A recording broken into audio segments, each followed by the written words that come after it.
So how many characters of that Star Wars family exist today?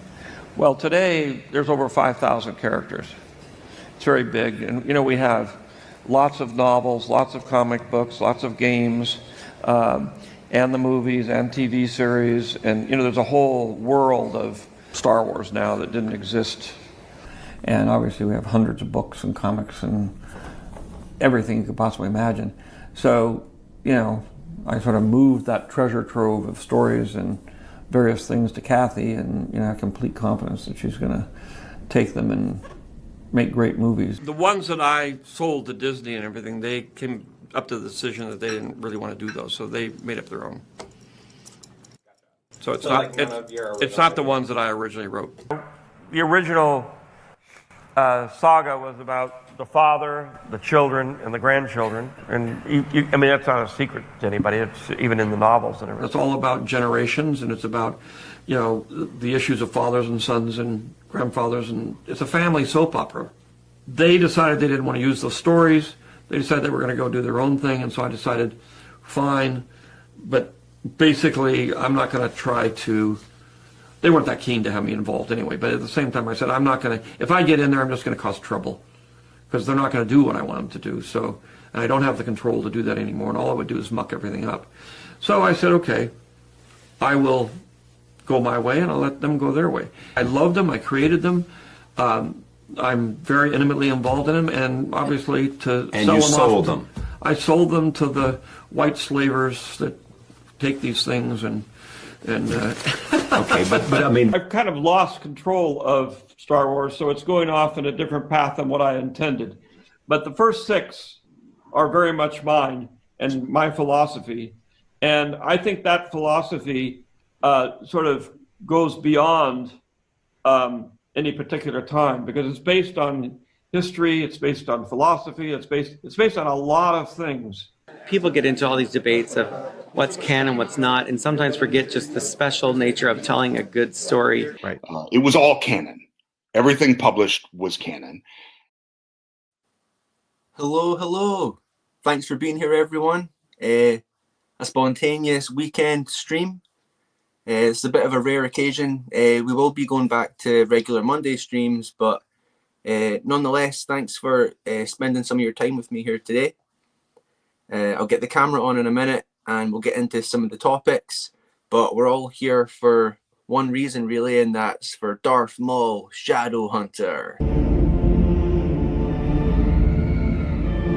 Fear attracts the fearful, the strong, the weak, the innocent, the corrupt. Fear is my ally.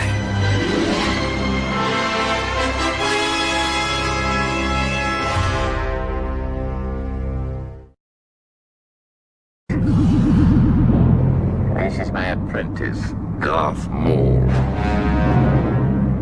We will find your lost ship. At last we will reveal ourselves to the Jedi. At last we will have revenge. You have been well trained, my young apprentice. Lord Maul, be mindful. Let them make the first move. Yes, my master.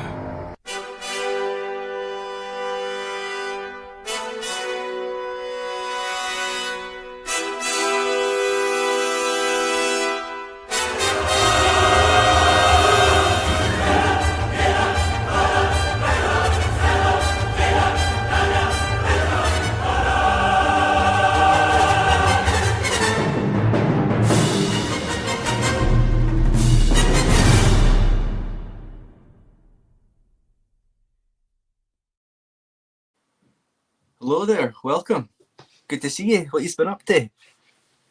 First of all, let's get into the chat and see who's here. There was a couple people in early, I noticed.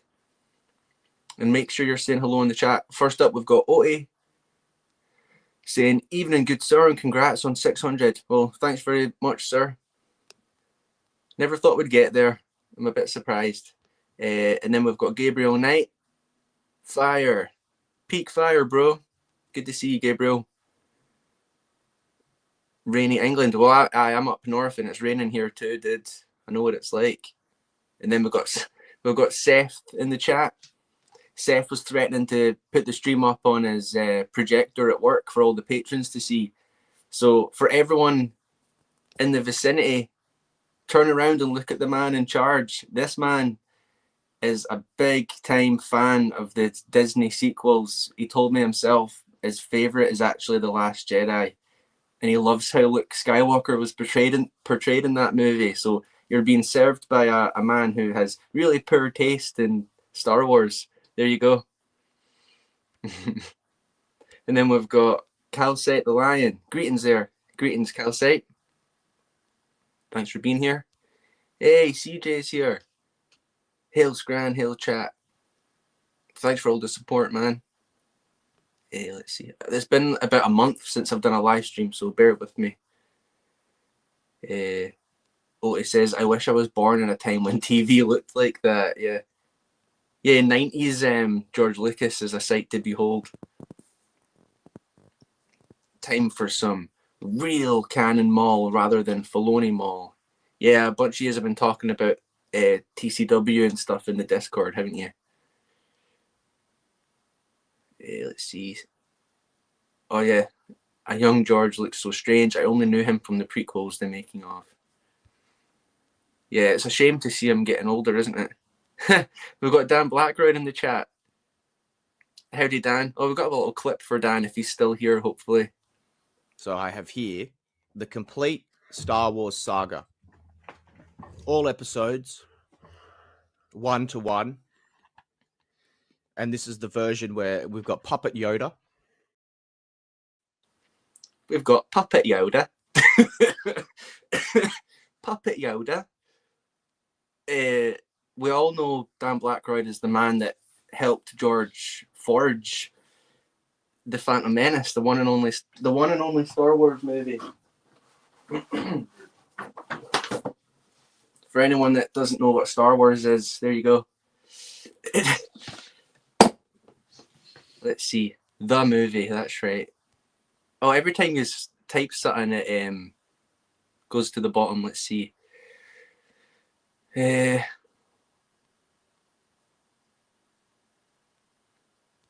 If Filoni would make his version of Maul, Savage would have been like this. Well, it's like they made that guy to replace Maul and then brought him back anyway. It's ridiculous. Yeah. The movie. The only one.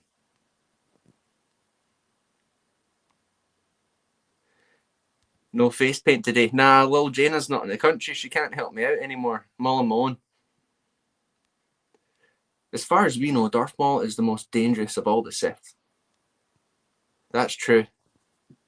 I would have liked for George to have made more movies and made more Sith, but oh well. It was not meant to be.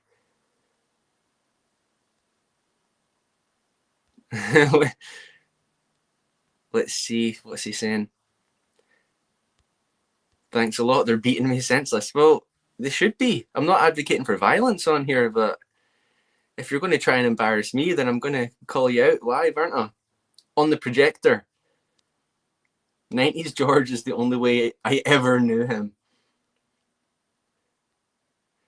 It's strange, Dan Blackroyd, because George wasn't filming in Australia until like a couple of years after The Phantom Menace. So I don't know.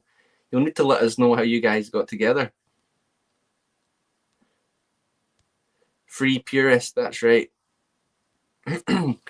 So guys, yeah, it's the weekend, obviously. Hopefully you are all chilling, and I've just been having a relaxing day. I made a couple videos. I did the 600 subscriber special yesterday. That was pretty late actually, and then today I was doing some work on like an EU video where I tried to combine a lot of the Battle of Coruscant stuff, right? It's an idea I've had for a while. So you've got the ending of the Tartakovsky Volume 2 Clone Wars micro-series. Then I read the last chapter from Labyrinth of Evil. where Obi-Wan and Anakin are about to take off and head over to save Palpatine. And then I read the introduction to the Revenge of the Sith novelization, and then obviously it goes into the start of Revenge of the Sith, and I thought it went together pretty well. Probably could have done it better in hindsight, but I'd like to make more videos like that. I think it's really cool putting the visuals with the audio and stuff like that. Let's see, Dad's saying, why do you think George came to Sydney? Well, he came to visit you, but it was a year or so after The Phantom Menace was made. All my idea.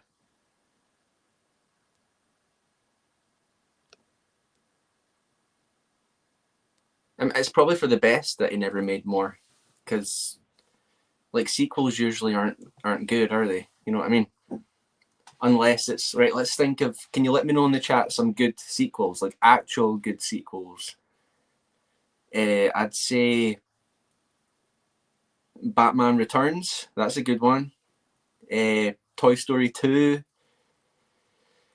I don't even watch movies anymore. I've got all this free time now and I don't know what to do with myself. Start watching some movies again. Terminator 2. Judgment Day. What's another good one? Aliens is good. Gabriel says Evil Dead 2. I've not seen those. Godfather 2.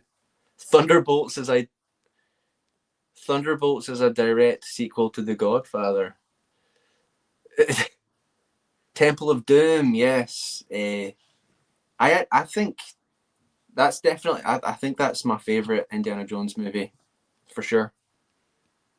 I was reading the other day that it was originally called Temple of Death, and then it got changed. But then in Germany, it's still called that. So there's a bit of trivia for you. Other good sequels. Who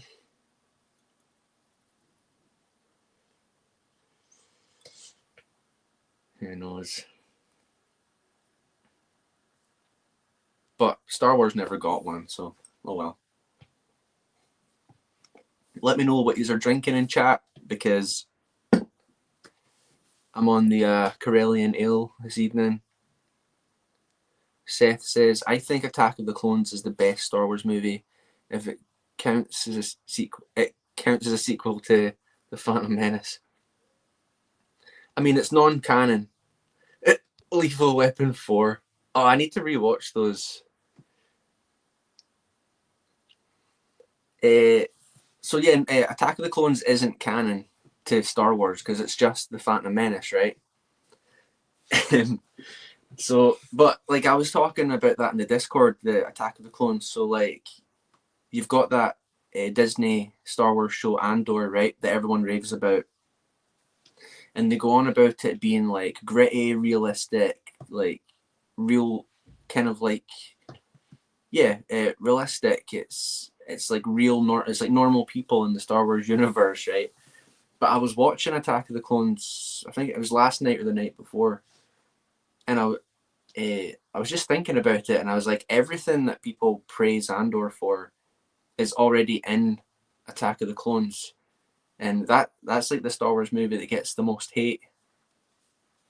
But you've got stuff like, you know, at the start they're like hanging out, and like they're hanging out in Padme's apartment, like it's nighttime, they're just chilling, and nothing really going on. You've got them on like the ground level of Coruscant, like in a nightclub. Obi-Wan gets a drink. There's people smoking death sticks. It's really gritty and stuff. And, you know, you've got them flying about the streets and, you know, just the city life. And it's all these kind of real life aspects, but obviously in a sci-fi setting, you know, and it's stuff that's all in there already. But they act like Andor did it first. I wish I could articulate it better, but you understand what I mean, right? Star Wars 2 through 9 is the biggest Mandela effect in history. Yeah, I could have sworn I saw some movies, but No, it's just the Phantom Menace. Canon is whatever we make it now. Oh, I'm sure I've got a clip for that too. Where is he? I had to pay to get all my clips back, so enjoy them while we have them. Where is it? There we go.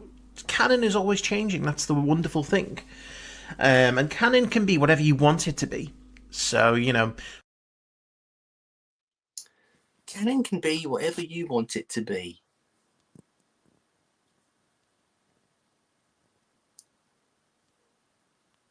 Well, Simon Davies almost said his nickname.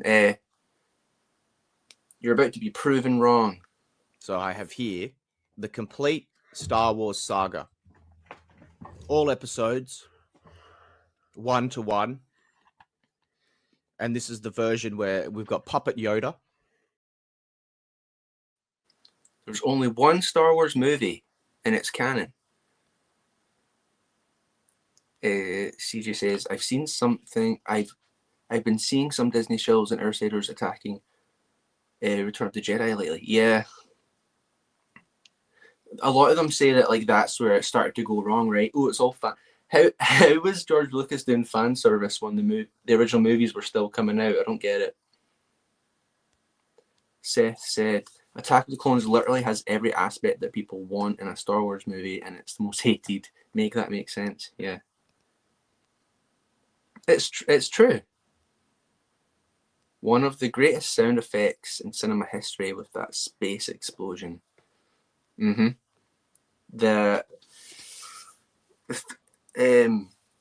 that called? It's like vroom, big vibration. It's awesome.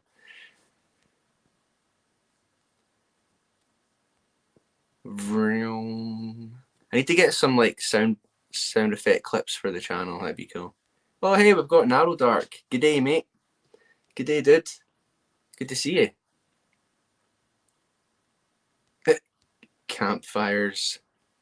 Sure. Dude, I've missed these clips. I've got a campfire clip as well. Where is he?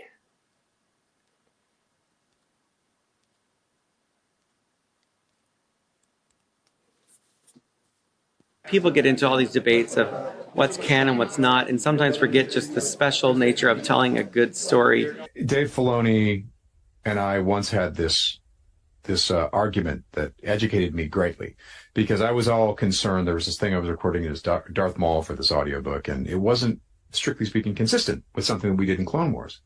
Right. And I said, Dave, what should I do? Should I tell them to change the line? Should I blah, blah? What do you think? And how do I solve this problem? And he just said, Sam, it's good if the stories are different. Well, what do you mean? It has to be consistent. He's like, no, it doesn't. No, it doesn't. These are all tall tales. And they all of the tellings, it's great if it's a little bit different. That's reason to go seek that out, to get a different perspective on the same story. This campfire that night that was told that story, this happened and Ahsoka's lightsaber was blue. But over here, you heard the same story and Ahsoka's lightsaber was green. And that's good. And when I thought about what he said, I'm like, he's right. Dude, I pat my chance. When the clip was on, the speeder, like the sellotape came off and it fell down and made a big noise. Right, we've got Bunce Books, Scran, hello, just stopping by for a quick hello and seeing how everyone is doing. I'd love to stick around, but I have guests coming over from brunch. Oh, that's all right, man. Thanks for coming in to say hello. And make sure you go over and join Bunce Discord. You'll be able to get in and have a chat about EU and stuff like that. It's good. CJ says, before you start the Darth Maul Shadowhunter read, you have to tell us what era it's from. It's so hard to tell according to the fake fans. Well, I don't know. Like, Dave Filoni brought Darth Maul back, so it could really be like any time between Darth Plagueis and Revenge of the Sith, right? Or even after, like, A New Hope.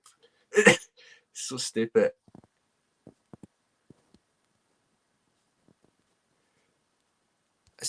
Assessment charge, yeah, that's it. If I'd remembered that, I wouldn't have had to make myself look stupid making the noise.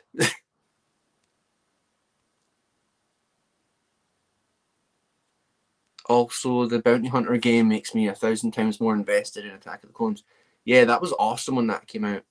PS2, right? That was great. Hey, Lucas Gerson. Hello there, everyone. At last, we will have revenge. Certainly will. Let's see, where'd we get to?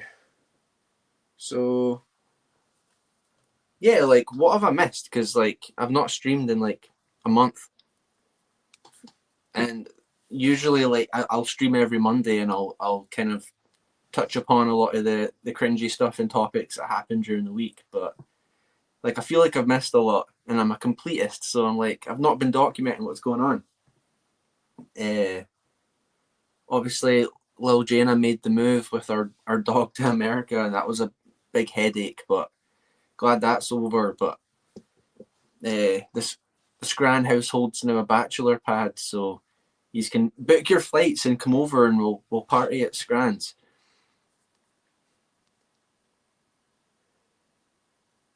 Bounty Hunter is an amazing game. The EU respects both the characters of Django and Boba Fett so much. Let's see. Well, because a lot of people say the EU isn't canon because George changed Boba Fett's like story, right?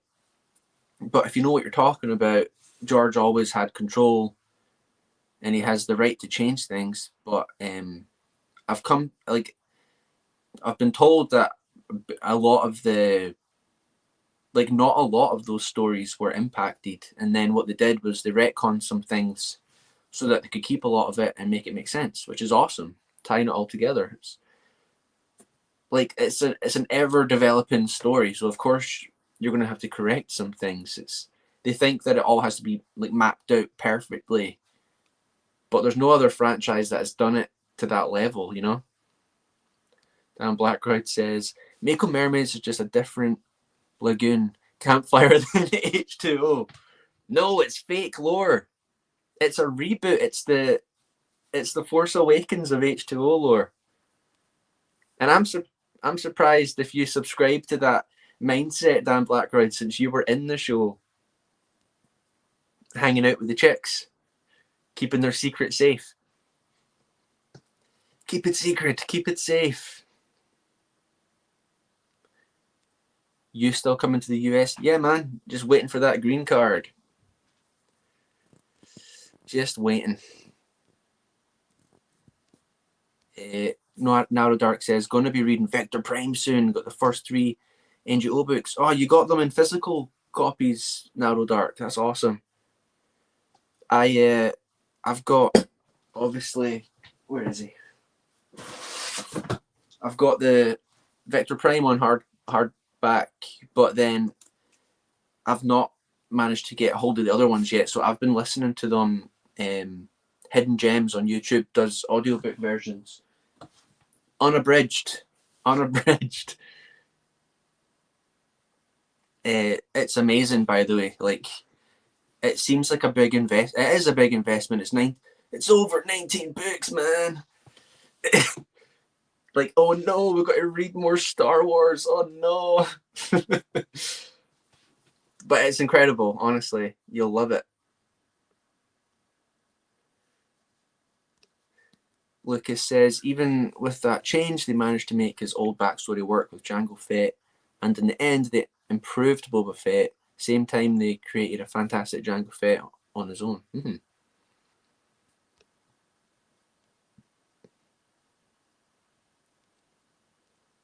Let's see.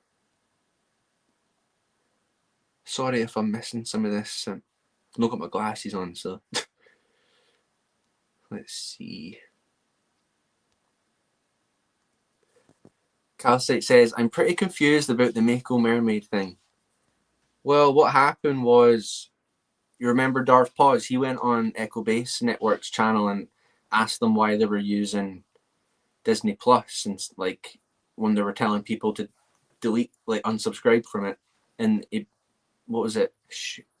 Chef? No, it's no Chef. It's Coach. He said that he only had Disney Plus so his kids could watch Mako Mermaids, and then it turns out it's not even on Disney Plus. And then I had my wife, little Jaina, on the stream, and the topic came up, and then she said that it was just a remake of H2O, and then we're all like, "What? Seriously? Like, it's a remake of a different show?" And then it was just a joke because those guys are always talking crap on EU and canon and stuff. So we're like, oh, you're not only do you have Disney Plus for no reason, your kids are watching fake lore. So, and then I've kind of taken it upon myself to preserve the lore. So, Seth, you're talking a lot for someone that's supposed to be at work. Vector Prime is so freaking good. What an amazing start for a saga. It is really good. It's incredible, actually. Sets up the story well. Oh, Narrow Dark's got the link in there.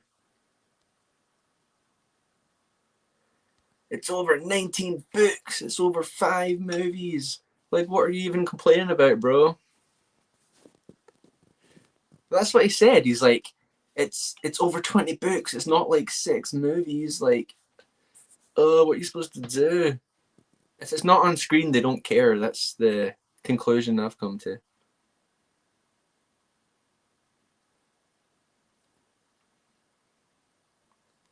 What page chapter are you on in Shadowhunter? I believe we're on chapter 3. I'll let you know when we come to it. I won't take up too much more of your time. We'll get to it. Disney are gonna make Mermaids the original trilogy and remake them. Yeah. Good one, Calcite. You're all caught up on the Mako Mermaid lore. Fake lore. And then the only other things I want to talk about, there's this whole thing going on with the Gatekeepers Alliance. There's like shills spreading fake news about them, like to the point where it's like fake screenshots.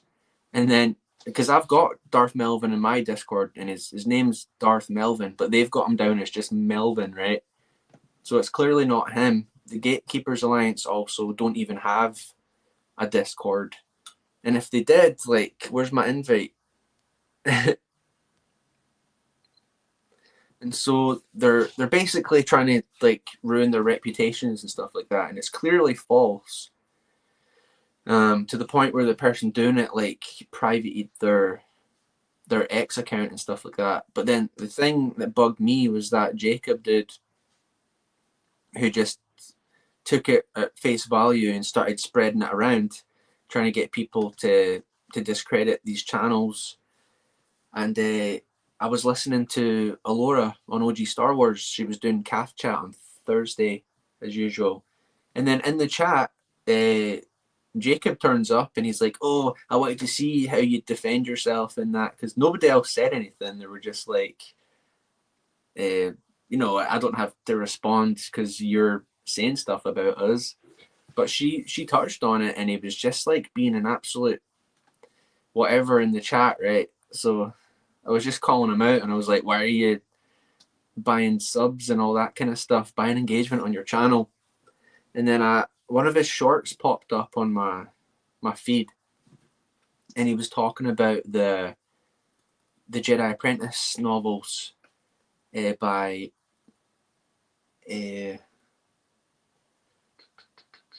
Kevin J. Anderson, that's it.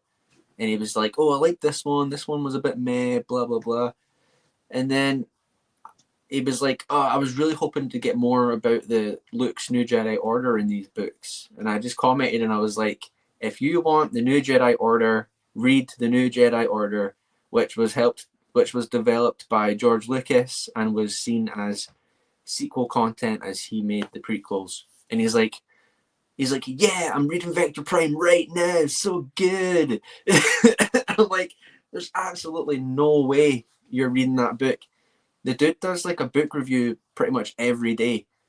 And as someone that's trying their best to like read this stuff and review it and stuff like that, and is married and has responsibilities, which he claims to have as well. There's no way he's reading all these books in this short amount of time. There's just absolutely no way. The Disney continuity ones, I think he's probably read before and he's just talking about them now. But I don't actually think he's reading them. And he's been out there talking crap on EU as well. It's like this new grift to like start reading Legends, right? That's what Darth Melvin says. I love Legends. I think that's like the only thing he ever comments on my channel. He's like, I love Legends. Right, let's get caught up with what these are saying. I was ranting a little bit there. You're good. You don't have to rush to the book. Was just curious because I'm currently reading it and wanted to see. All right. I think I remember you saying that. You're a bit further ahead in it. Oh, hey, Naso's here. Hello there. I never know how to say that. Sukaigar, Dark Greetings, and Killa Saleh. Niche lore that I'm not privy to. There you go. Good to see you, dude. How are you getting on with your NGO reviews? He reads Wikipedia very quickly, yes. Like Johnny Five from Short Circuit. Input, need more input. 2 pages a second, stop hating. All right.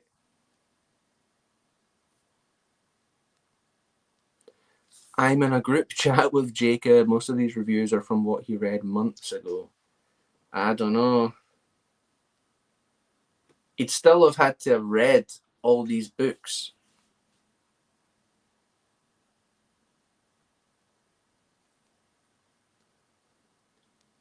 Johnny Five, I'm alive. Short Circuit 2 is the best. Actually, there's a good sequel. Short Circuit 2. yeah, Gabriel's saying. Short Circuit 2, there's a good sequel. Taking a bit of a break because I'm redoing Mass Effect all the way through. Oh yeah, I liked your Mass Effect video that you did.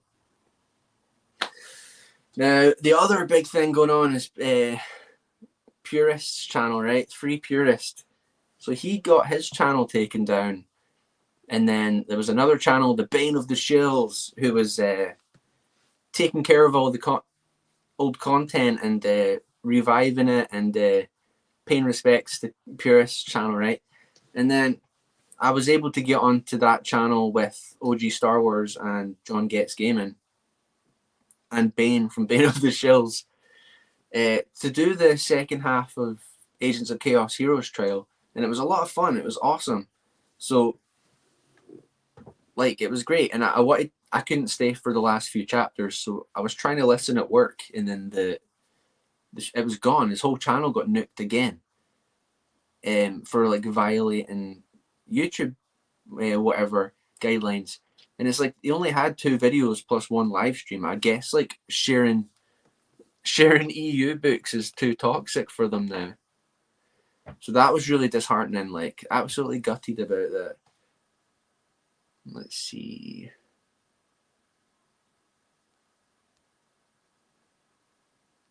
You could be listening to them like I do. I just don't buy it, Nazo, because I've heard the trash that he talks about it. I don't believe he's putting in the time to read that stuff. I think it's a grift. And I'd know all about that. I'm a low-life grifter.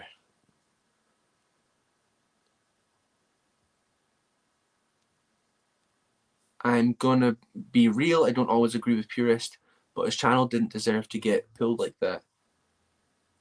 It really didn't, and it's kind of worrying. Like, you can put all this work and time into like trying to do something, and then they can just take it away, and then it's just bots that handle it, right? They're not even getting a person to like actually look at it and give it back. Jacob is definitely lying. I've been reading the books for years and I'm still nowhere close to having read them all.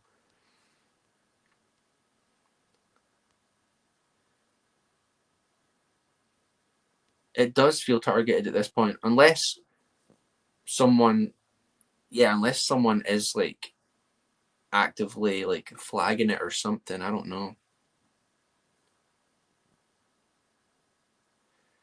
Purist channel getting removed before Jacobs is crazy. Well, he acts like a positive channel, but if you've seen his Twitter or his X or whatever, he's pretty toxic on there, like targeting people. And he's got a weird thing for OG Star Wars. He can't stand her. He's really rude to her, actually. You hope he had them archived. He's got quite a few of them archived, but not all of them. Like our Vector Prime one's gone. And I think the first Onslaught Dark Tide, it's gone.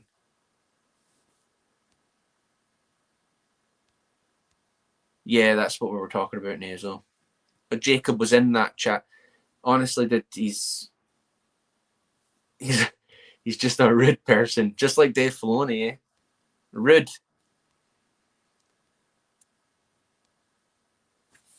But yeah, he blocked me ages ago. I'm kind of glad I'm not on X anymore. Like, I feel better for it. But yeah, like Narrow Dark's reading Vector Prime. There's a few others doing it. We've obviously been. It's been like since last November. We've been talking about NGO, and I'm still only on Agents of Chaos 2. I think it's is it Jedi Eclipse? And I've only done like the first chapter of that, so I've got another few things I'm reading.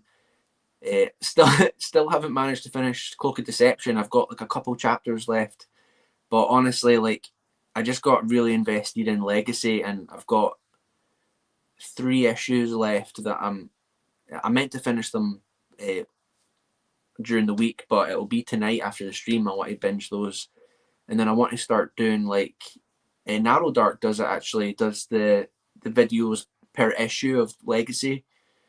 So I'd like to do something like that, but maybe not going too much into the story, but more showcasing like the artwork. Like the artwork in Legacy is awesome. So maybe do like abbreviate it a little bit, well, summarize even, and then just talk about the artwork.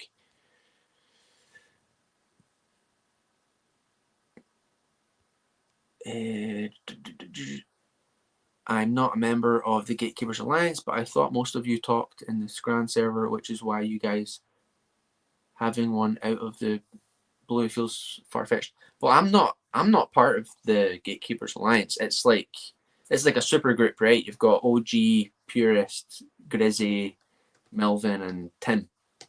And then you've got associated channels. So just people that like their channels and stuff like that. Like, I'd say I'm an associate, but I'm not like part of. I don't really like being part of like movements, if you know what I mean. But I just want to share Expanded Universe and George Lucas era Star Wars. I'm not like what would you call it?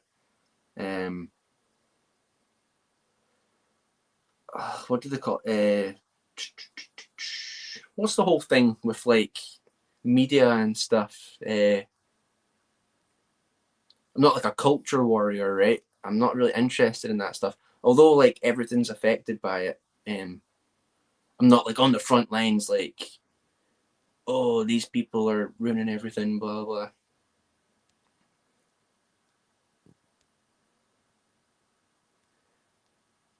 Not a guy in a group. But that doesn't mean I don't like those channels and support what they do, you know what I mean?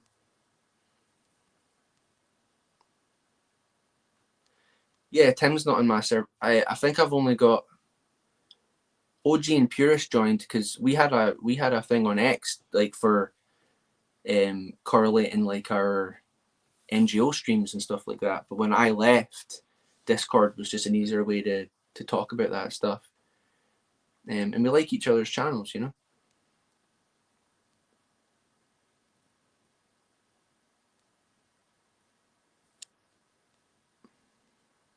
Where did we get to?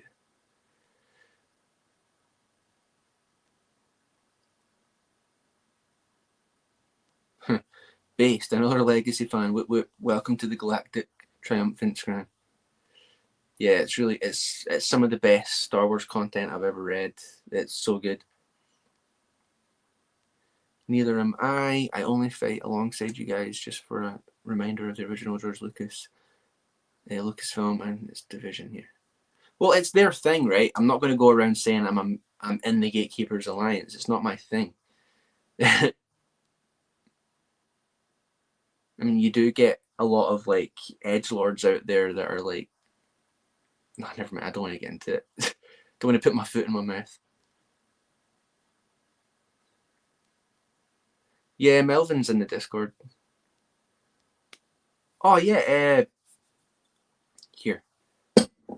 I'll put it in the link for you guys. Let's see. Unless if someone else here, I'll do it. Let's see.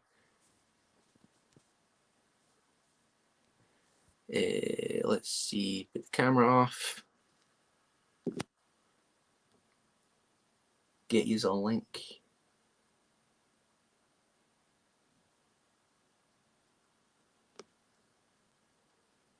Can you still hear me?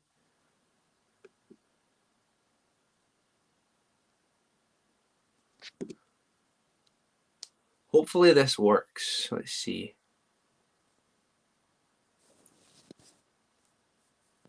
Paste.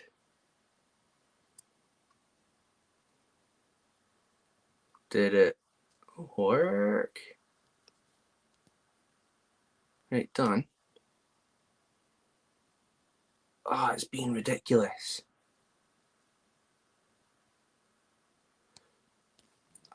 I've pasted it and it won't let me send the flipping thing. Right, Narrow Dark, I will get you a link. Alright? Unless someone that's in the Discord can send the link. It's like not showing me the button to send. It's been ridiculous. Cheers, Gabriel. Captain Keely's in it, Narrow Dark. Right, let's see. So yeah, we were talking about NGO. So make sure you are like following along with that. It's like everyone says that the Thrawn trilogy by Timothy Zahn's like this the actual sequels, right? Well, NGO has like more sequel, like, you know, the storyline's a bit more like how the sequels should be.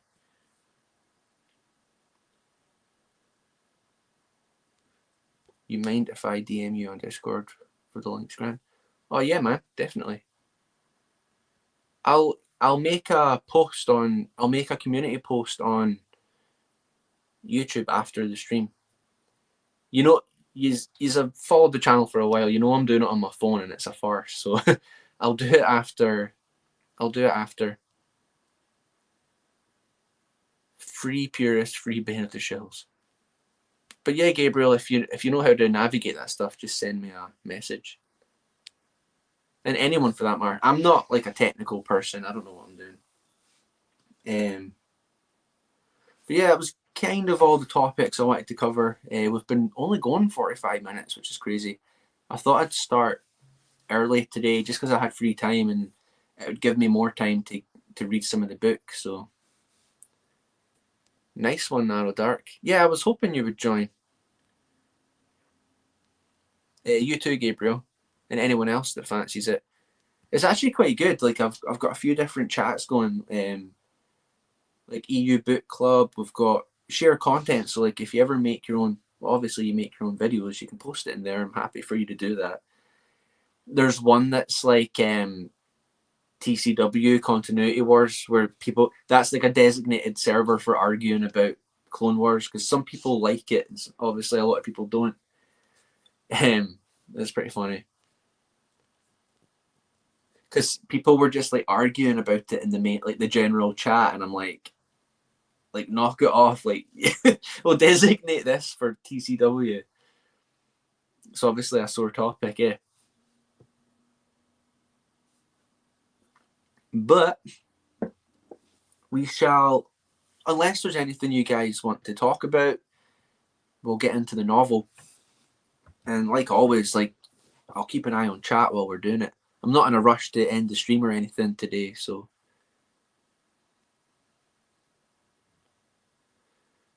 Oh yeah, Nazel, I saw you sent me the list of authors. I didn't get a chance to get back to you. Bro, I'm excited for Legacy Expo. I'm going to have Michael Stackpole sign my hardcover of Dark Tide. That's awesome. Make sure you meet as many of those guys as possible. Like, we're not going to have these authors forever, you know? And the opportunities to meet them is like decreasing, it would seem.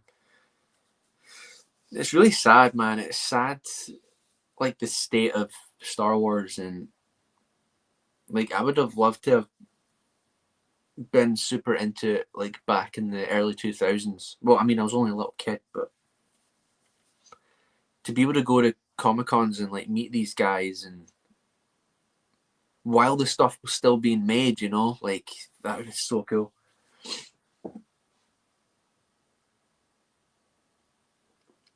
If I met Lucino, I'd get my Labyrinth of Evil signed. I sent I've got them there because I was making that video earlier. Lil Jaina obviously went over and she wanted to bring some of my stuff with her, so I gave her like a big stack of my EU books to take, mostly ones that I've read already, but like, I held on to Labyrinth. It's honestly, it's my favorite EU book, first and favorite, but oh, it's so good. Embark upon a breathtaking adventure that pairs Obi-Wan Kenobi and Anakin Skywalker on a deadly hunt for the Lord of Evil, who has torn this galaxy asunder. It's so cool. And the only problem is the couple of inconsistencies with the micro series, right? But they were being made simultaneously, and then there was a couple of changes made that didn't make their way back to Lucino. So it's only really stuff to do with, like, Palpatine getting kidnapped by Grievous. That's a little bit different. Oh, beware, I hear gaps are raging in streams. Are they really? I was hoping a couple of them would try and hijack this stream. How's it going, Melvin? Melvin, I've got your merch on, dude. Unofficial merch. Here's our clip we can play for Melvin. Let's see if there's a good one.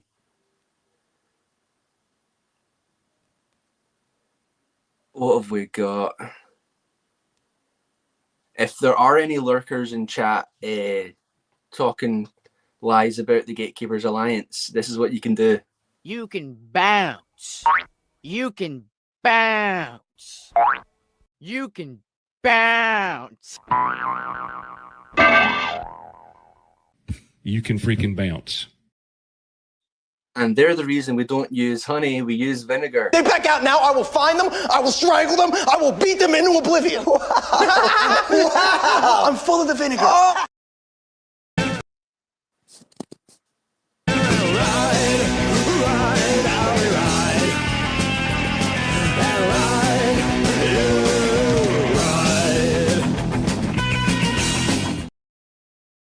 No riding on the fence. Show on stage. Let's see. Jacob is probably watching. Well, it's been confirmed that he does. He lurks in the chats. They can't stand the JKA.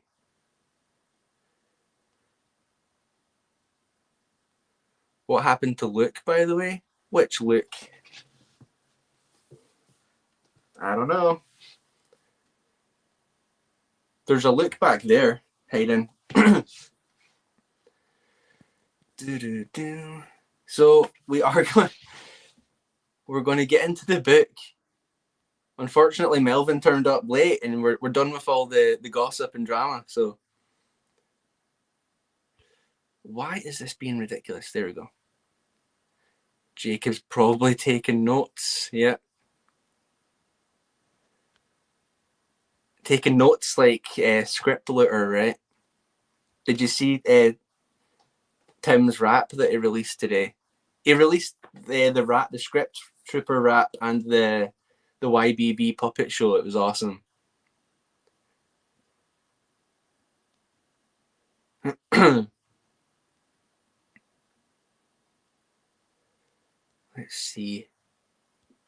I need to take a little break real quick. So we'll play a clip and we'll get back to it.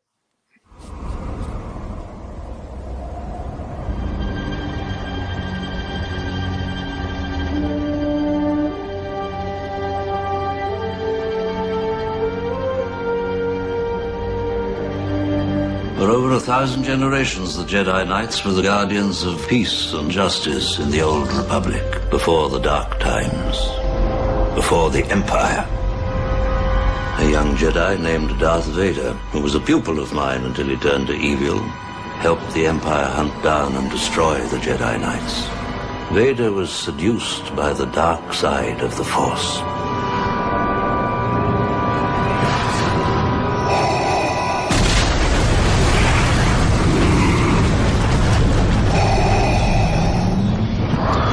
Lord Vader. Yes, Master. Rise.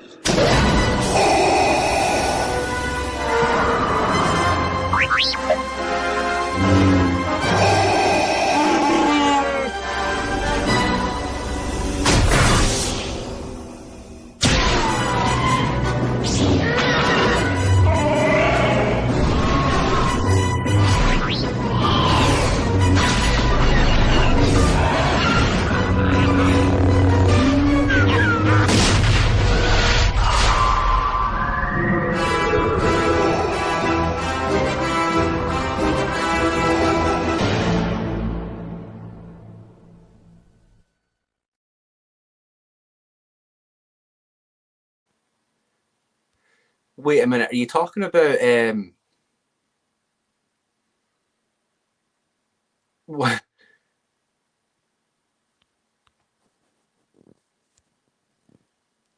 Early teaser for it's an early teaser for the Star Wars movie that was never made, because we all know there is only one Star Wars movie.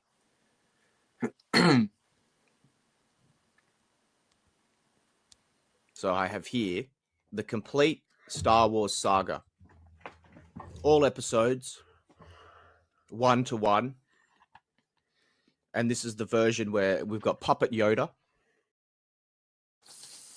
Right, guys, and as always, before we talk about expanded universe, we have to touch grass. I don't spend my day in from the time I wake up to the time I go to sleep thinking about Star Wars and lore and all this. Like, I got other stuff going on. I actually have a life to live. You know, go out and touch some grass, people. Get outside. Go take a walk. Go ride a bike or something.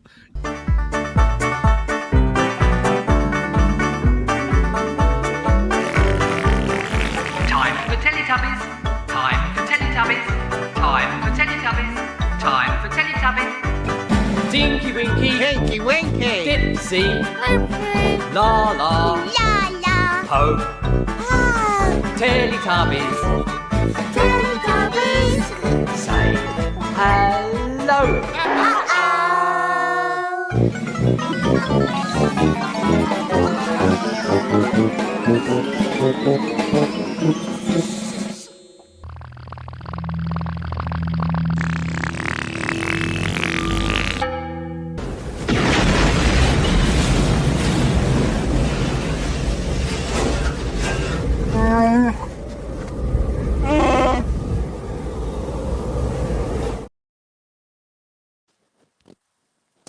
Did you just touch grass?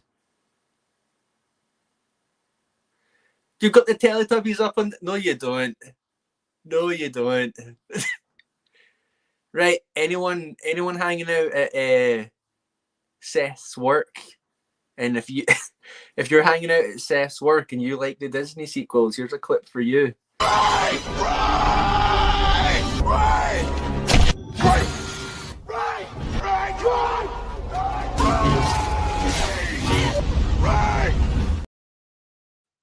Oh, you triggered. Are you triggered? Better call your ambulance.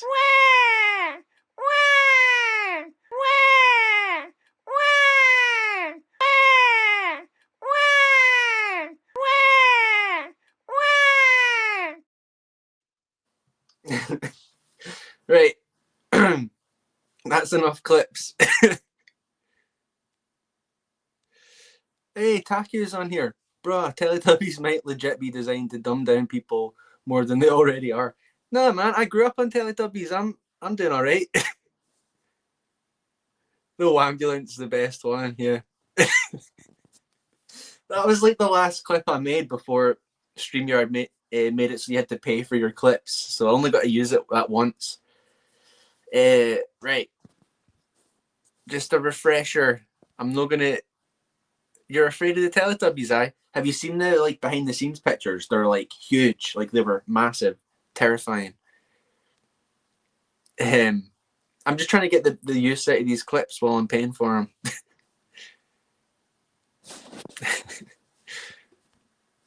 Right. So, I will play this just for the sake of it. Not expecting it at all. Wait, what? Wait, what? Scran's streaming on a Saturday? No way. Right, Shadowhunter, let's go. This is my apprentice, Darth Maul. He will find your lost ship. At last we will reveal ourselves to the Jedi. At last we will have revenge. You have been well trained, my young apprentice. Lord Maul, be mindful. Let them make the first move. Yes, my master.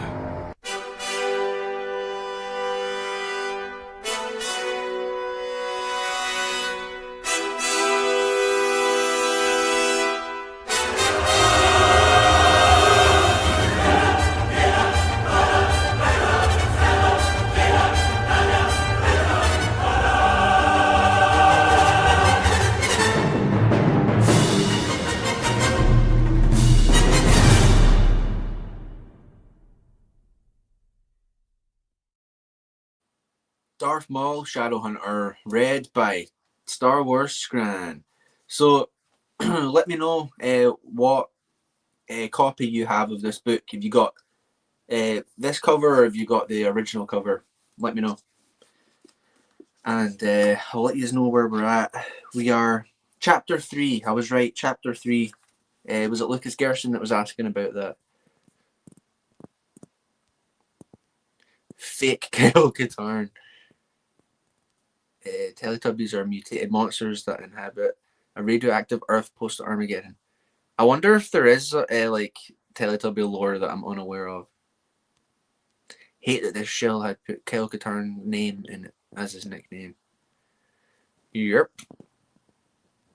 It's got that Disney shell access, right? So we'll get the spectacles on and we'll get to it. We've managed to flesh the stream out for an hour before we even got to the book. Fake fans. So, obviously it's been about a month since we've read this, right? So, just give me a little second to kind of work out what's going on. I remember what was the main character's name? Lorne. Yeah.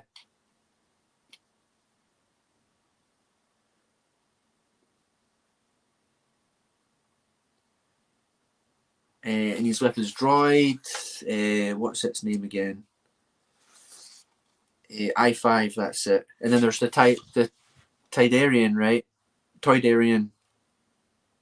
That we like to make sound like Wattle, so we'll try and keep that going. How far along are you, Lucas Gerson, in the book?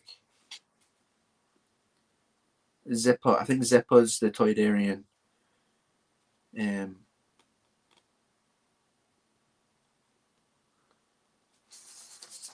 I'm sorry, I'm boiling. I need to get a fan going in here. Let me know what chapter you're on, and let me know if you've read this book before. What's a good clip? Oh, there's a sick one. Here we go.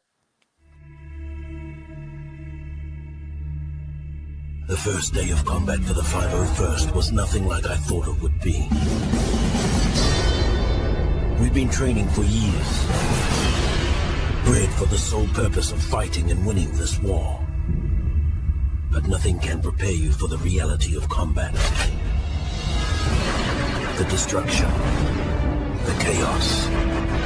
They say the 501st got the best of this war. We also got the worst. And it's only just begun. On November 1st, prepare yourself for the sequel to the best-selling Star Wars game of all time. Star Wars Battlefront 2, the game that lets you fight all the classic battles any way you want. Now lets you fight on all new Episode 3 planets. Fight as a Jedi, and for the first time ever, fight in space. Even board a Star Destroyer and take the battle inside. Fight on the front lines of the saga's most epic battles. From any side. In any vehicle. With any weapon. Star Wars Battlefront 2 on November 1st. You fight again. Rated G for teen.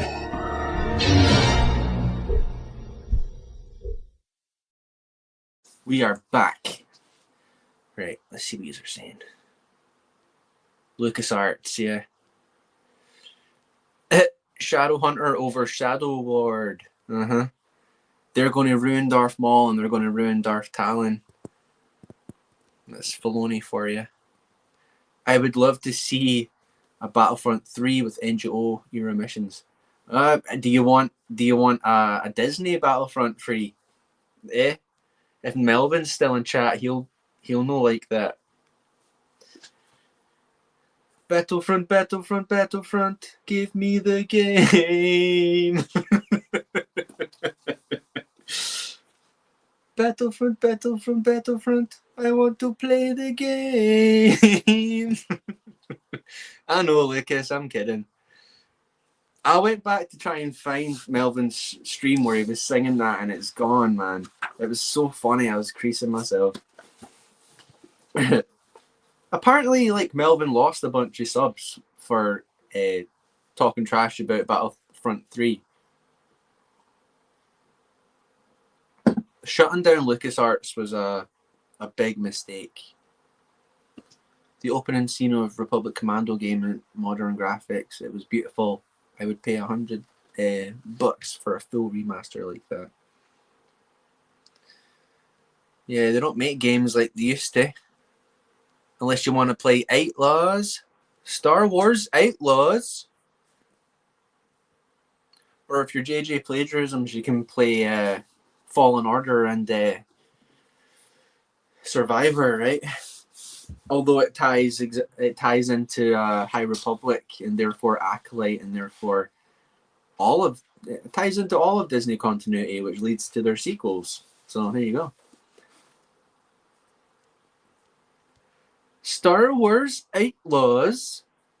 I've got the accent for it, right? I think she's Irish, but close enough. Close enough.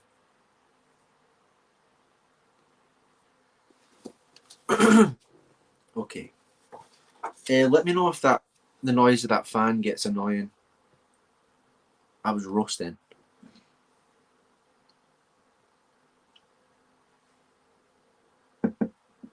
And as always, if you've got your own copy, you can follow along or you can just go about your business and listen. That'd be awesome. And if it's not your thing, you can come back for the replay or it's all good. You do you. Darsha Asant stood before the Jedi Council. This was a moment of glory that she had dreamed about ever since she had begun her Padawan training. For nearly her entire life, the world within the Jedi Temple had been, to all extents and purposes, her only world. During those years she had studied, had practiced weapon and bare hands forms, had sat in meditation for hours on end, and, in many ways, the most difficult task of all, had learned to sense and manipulate, to a small degree, the power of the Force. And now she was close to the culmination of her training. Now she stood in the topmost chamber of the spire known as the Jedi Council, with its spectacular view of the planetary city spreading away in all directions to the far horizon. Seated in 12 chairs around the perimeter of the rotunda, were the members of the council, though she had seen them but rarely during her years of training. Indeed, this was only the 4th time she had been in the council chamber. She knew their names and histories well from her studies.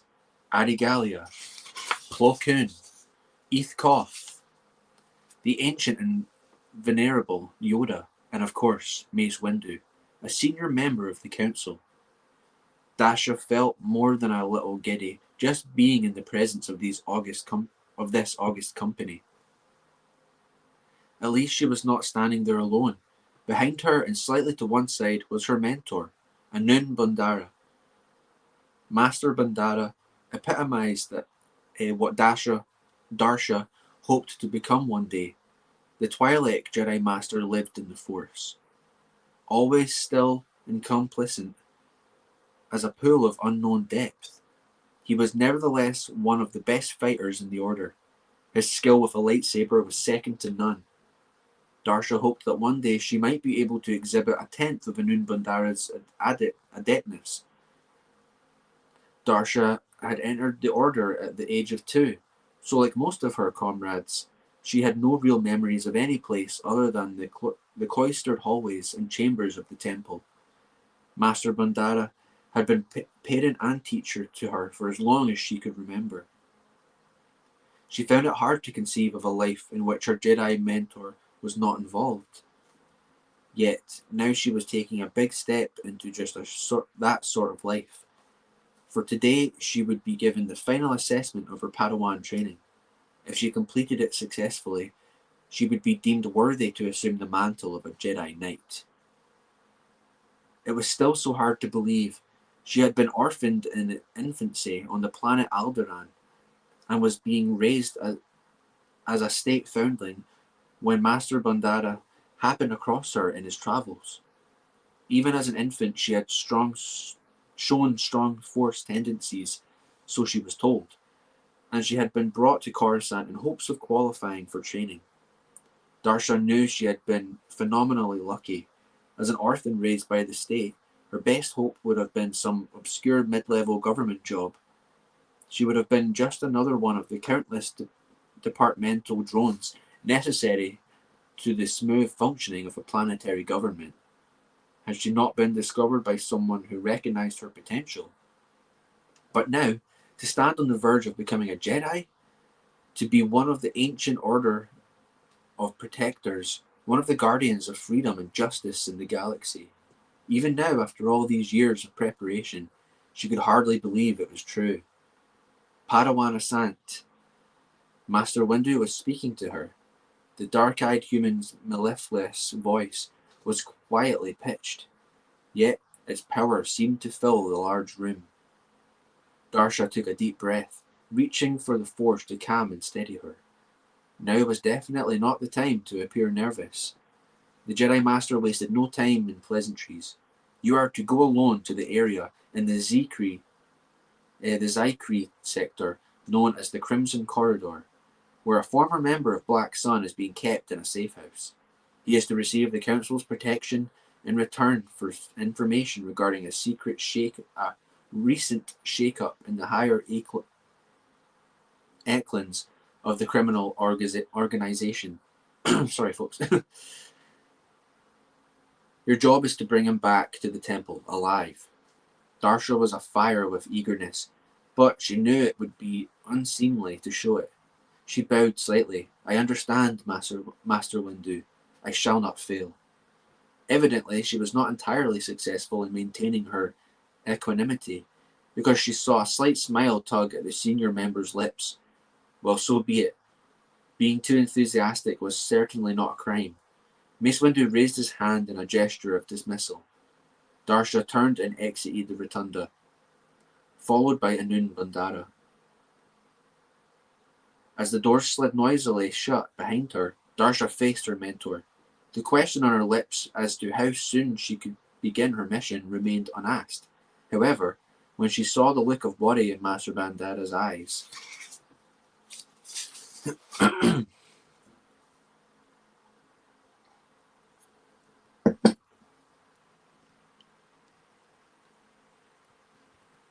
see if anyone else has joined us.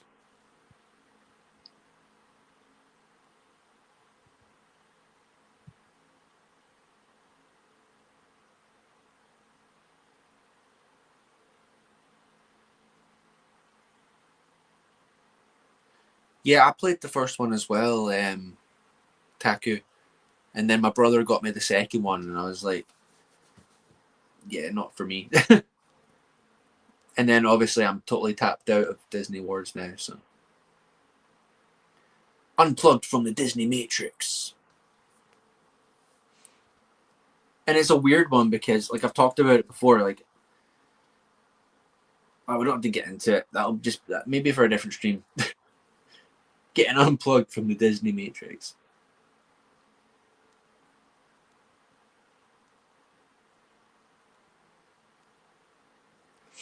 Anyways, let's see.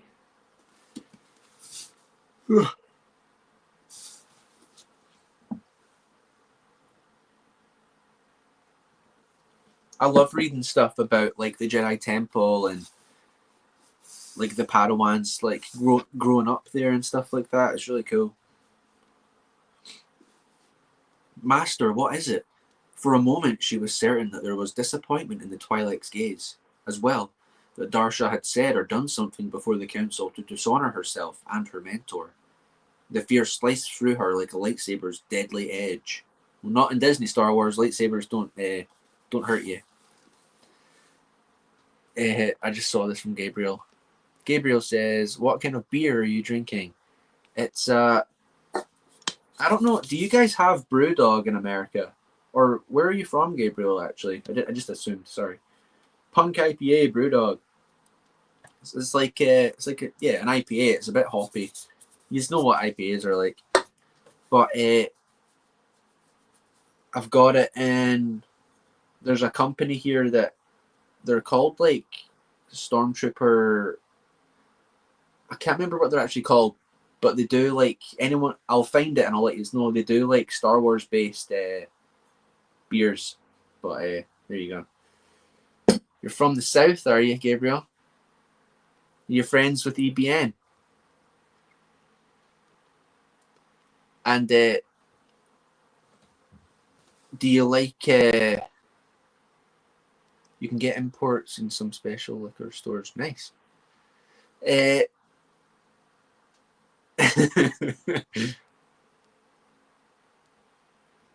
Like people always ask Lil Jaina if she knows like such and such from Ohio, and I'm like, you do realize their state is bigger than our entire country. There's no way she knows everyone in Ohio. But do you like country music, Gabriel? Like I say I do, but it's more like modern like country rock stuff that I like. Ashamed to say. I mean I like what's his face? Josh Turner with the deep voice, right? He's awesome. Josh Turner. You don't like the newer stuff. I mean, I like, Johnny Cash. Would you count what's his name? George Strait. You have to like George Strait, Gabriel. The king of country. Come on, Gabriel, don't let me down. David Allan Coe. I've not heard of Merle Haggard. Right, I'll take a screenshot of that. I think that worked.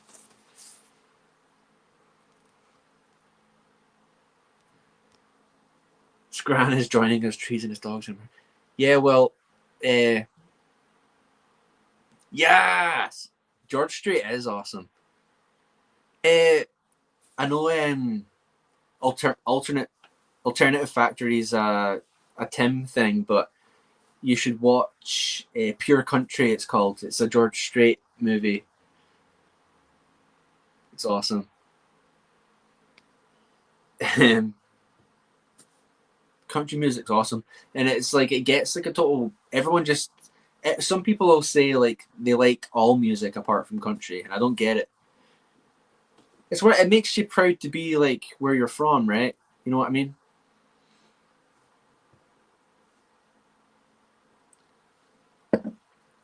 me and the missus go. There's a yearly like gig called the Country to Country gig, and they come to Glasgow, and it's all like American country artists come over, and they put on a big show. It's awesome.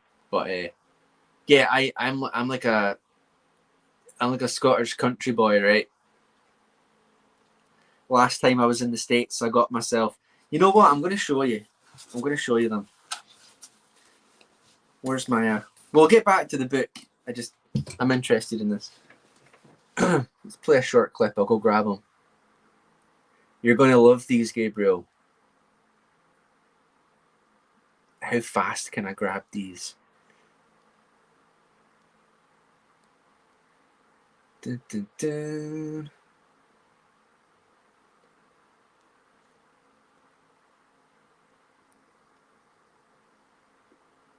You're not just.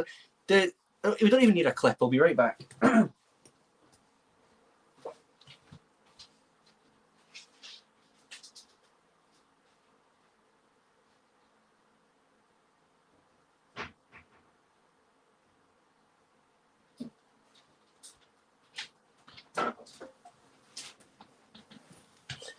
Right, Gabriel and anyone else from the States that's interested, or anyone in general, check out these bad boys.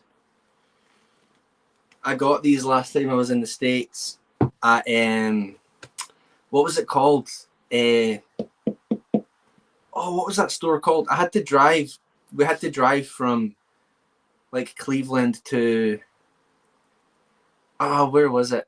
Pittsburgh somewhere. And there was this big, it was Sutton Barn it was called. And they had rows and rows. I was actually looking for a cowboy hat, right? But they were too expensive, and I was like, I can't really wear a cowboy hat back home. So I was there for like an hour trying to pick like the perfect pair of cowboy boots. And they're awesome. Like, I wear these unironically. But when I moved to America, like, no one will like double look, right? Got to get some big spurns and stuff on the back of them. But they're like a prized possession, right? Pretty cool.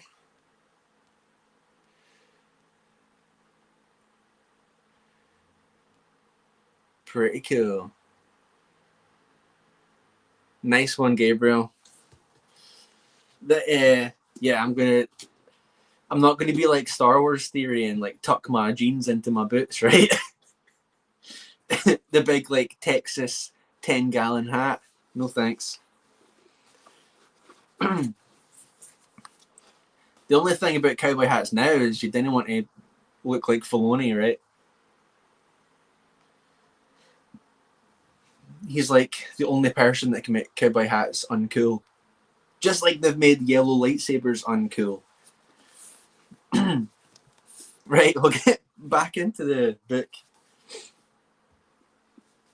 Like when I was a kid, I used to try and dress up like a Jedi, and I had like this green like robe, so I'd wear that. It was like my Jedi cloak. I would just wear full white. I had this old like drumstick that I'd wrapped with like blue electrical tape. That was my lightsaber. And my auntie gave us this pair of like cowgirl boots, I guess. But they were kind of like a pinkish brown color, and they were my Jedi boots. So I'll need to try and find a picture of that somewhere. Dork since '95. There you go.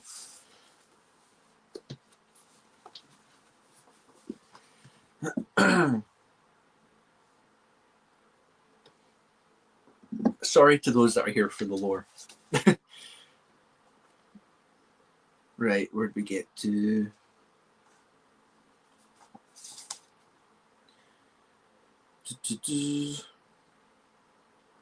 Okay. She was worried that she'd embarrassed them in front of the council. Master Bondara hesitated, then looked her squarely in the eyes and smiled. I have always taught you to be honest in your feelings, the Jedi said, for they are the surest conduit to knowledge, both of the self and of the Force. Therefore, I cannot be less than honest with you. As part of your trials, you must go alone, and I am concerned that the mission may be too difficult and dangerous a test. The Crimson Corridor is rife with gangs, criminals, street predators, and other dangers.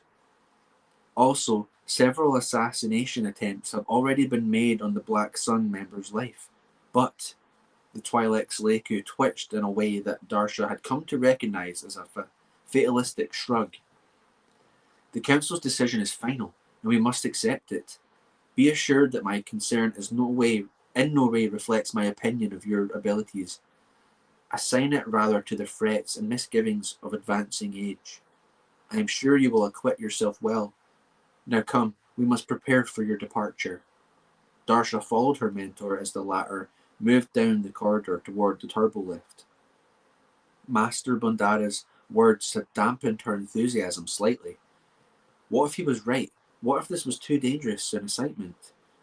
She had heard stories of the dangers in the infamous Crimson Corridor, and she would be on her own for the first time, without Master Bundara or even another Padawan as backup. Could she do it? She squared her shoulders. Of course she could. She was a Jedi, or would be as soon as she completed this assignment. Mace Windu must have thought her capable of it. He would not have assigned it otherwise. She had to trust in the living force, as Master Qui-Gon Jinn, another of her tutors, had often said.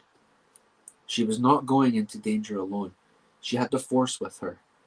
It would not make her invulnerable, but it certainly gave her an advantage few others had.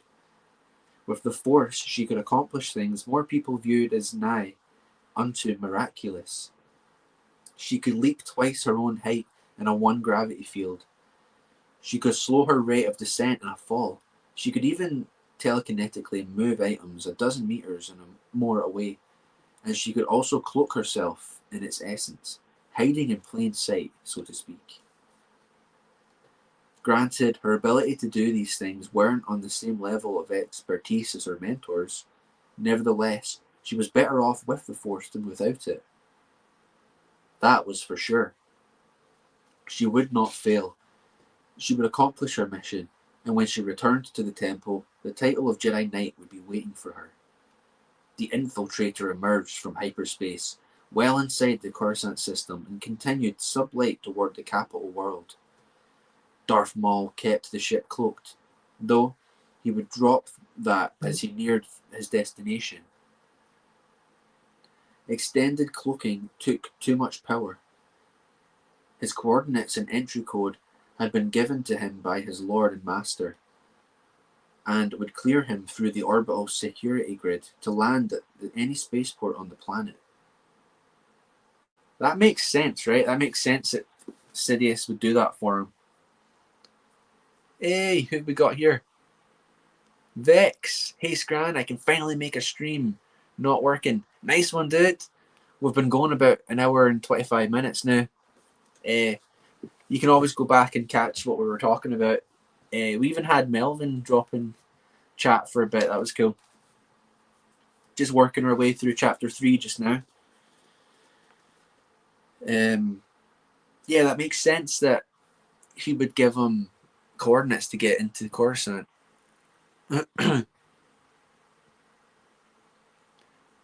Taku says, compare this description of a Padawan at the verge of becoming a Jedi to Ahsoka Tano in the last seasons of TCW. Yeah.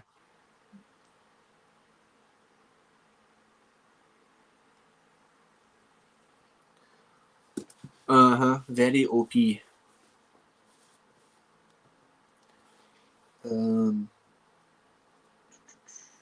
Still, the less noticeable he was, the better. Even a single raised eyebrow at the sight of the infiltrator resting on a landing pad was too much. The ship had been provided for him by Lord Sidious only recently. And that ties into Darth Plagueis, right? If you've read that.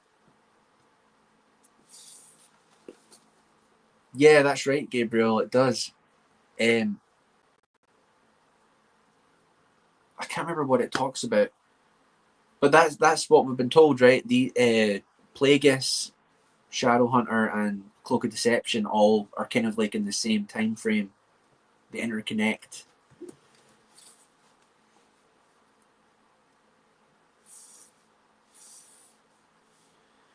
The ship had been provided to him by Lord Sidious only recently, and he was still getting used to it. It handled well and easily. However, he approached Coruscant over the South Pole. He was not concerned about being spotted, even though Coruscant had been the most sophisticated and far-reaching system of detection arrays of any world in the galaxy. The infiltrator boasted a state-of-the-art Stygium crystal cloaking device and thrust trace dampers capable of confounding even Coruscant's warning grids. And I think it's in Labyrinth of Evil. It talks about the infiltrator still being on, is it Naboo? But it's like all withered away and kind of deteriorated, right? It's a really cool visual it painted. He chose as his landing site a rooftop pad on an abandoned monad in an area of the city awaiting urban demolition and renewal. He left the cloaking device activated and deployed his speeder bike through the cargo hatch. The bike was a stripped-down model designed for maximum speed and maneuverability. Maul continued his journey across the cityscape on it. Lord Sidious had been able to learn that Hath Monchar maintained an apartment on Coruscant in a well-to-do section of the city several kilometers south of the Minari Mountains. And that's another thing, like, sorry, I keep going on tangents. Like, in Heir of the Empire, it talks about Coruscant having, like, mountainous regions. And everyone's like, well, that can't be canon because it's all city, there's no mountains and stuff. Well, they're always making references to this region, right? That's right, he did die on Naboo, so his ship was left there, right? Having them be ancient Sith tattoos makes them so much more, yeah.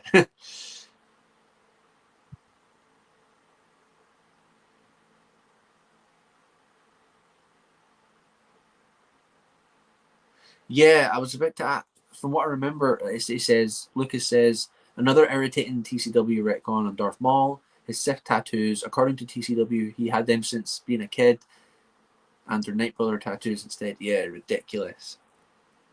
Like, baby Maul, like, who needs to see that? Free purist. That's right, Felix. Free purist. Gabriel's reiterating it. Free purist. Cheers for being here, Felix. And you were shoved into that fake news by the shills as well, right? I'm glad that got sorted out.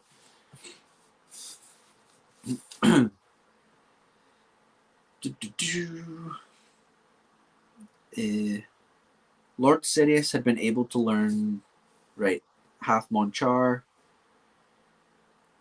He would find the missing Nemoidian even if he had to search the entire planetary city. It was impossible even to conceive of a time when he had not been in thrall to Darth Sidious. He knew that he had come originally from a world called Iridonia, but knowing that was like knowing that the atoms composing his body had originally been born in the primordial galactic furnaces that had forged the stars. The knowledge was interesting in a remote academic way, but no more than that. He had no interest whatsoever in learning any more about his past or his homeworld. Flippin' Filoni, man, like, absolutely no need to change that stuff. Like, there's no need. This book's going to start getting us triggered more than we thought, I think. Flippin' heck.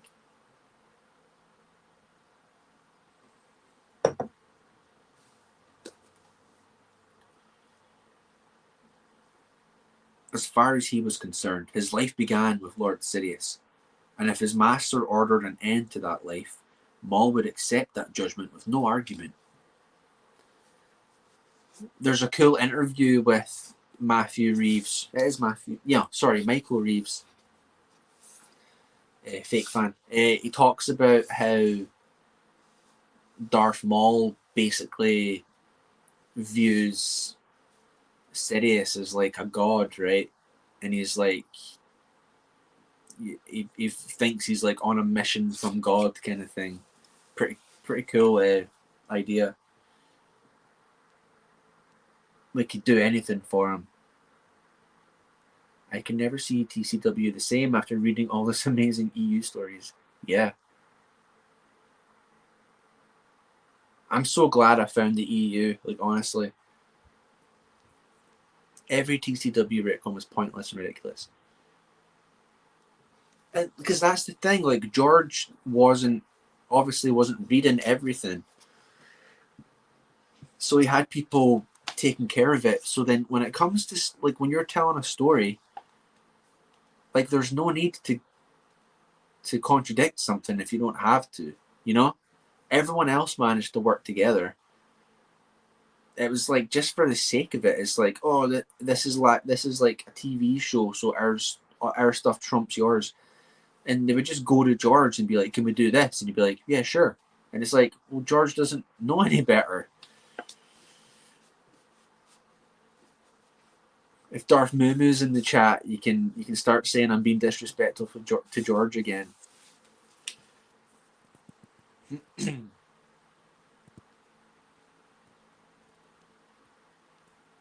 Matthew G'day's here. He says, original Ventress is better. Quinlan is an all-time great Star Wars character, ruined by Filoni. Same with Aura Singh. Even Ayla Secura is better in pre-Filoni EU. Definitely. Darth Maul was an Eridonian Redskin Zabrak Sith apprentice who died on Naboo in 32 BBY, and that's it. Everything involving him after is fanfic. Dude, like, go watch Phantom Menace at the end when he falls down that big hole. There's nothing saving him from that. Cut in half, massive shaft, you know what I mean? Dead. Yeah, he knows what he did, Taku.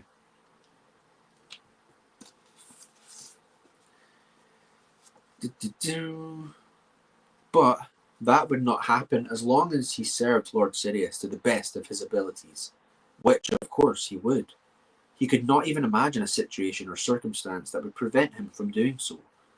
Faintly from behind him came the wail of a siren. Maul glanced back over his shoulder and saw he was being pursued by a police droid on a speeder similar to his own. The sight did not surprise him. He knew he was breaking several traffic laws due to his speed and course, just as he knew there was no way the droid was going to catch him. Maul pushed the speeder bike to maximum velocity, rocketing through the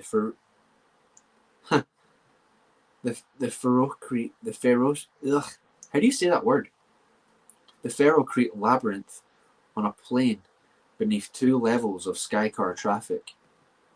The speeder had no stealth capabilities, but that did not matter.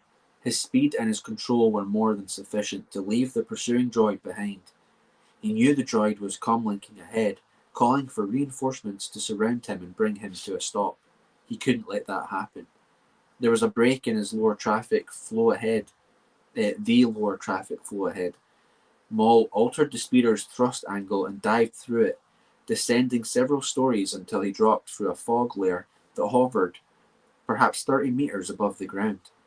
They could still track him, of course, but he knew that, as long as he was not endangering any lives other than his own, he would not be as high a priority to them. Besides, he had almost reached his destination. He arrived without further incident and parked the speeder bike in one of the local lots, paying for the rest of the day in advance. EU's not canon, guys. Did you know that in the expanded universe, Darth Maul parks his speeder bike in a garage and pays for full day parking?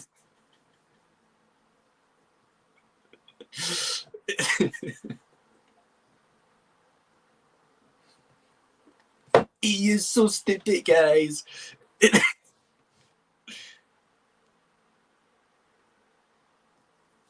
But if Andor does it, it's peak fire, bro. Then he stepped onto a sidewalk that carried him towards one of the many outposts of the Coruscant Customs Bureau. Several times he noticed people looking at him. His appearance was capable of turning heads, even on so cosmopolitan a planet as Coruscant. Because he looks evil, that's why. It would take considerable concentration to blind these crowds to his presence by using the Force, though it could be done. But it did not matter who saw him at this point. If all went according to plan, he would be off Coruscant in less than a day, his mission completed. He had one thing to his advantage. Even though there was a bigger variety of alien races and species here than practically anywhere else in the galaxy, there still weren't a lot of Nemoidians to be seen, due to the recent tension between the Republic and the Trade Federation. Maul entered the imposing structure of the Customs Bureau and moved quickly to a databank terminal. Is it Maul's using an ATM now, is he? Not canon, guys.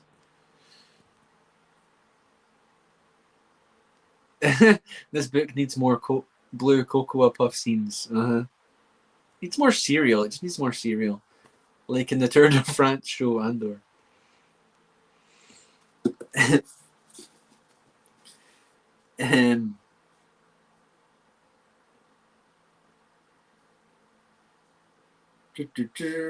I get to?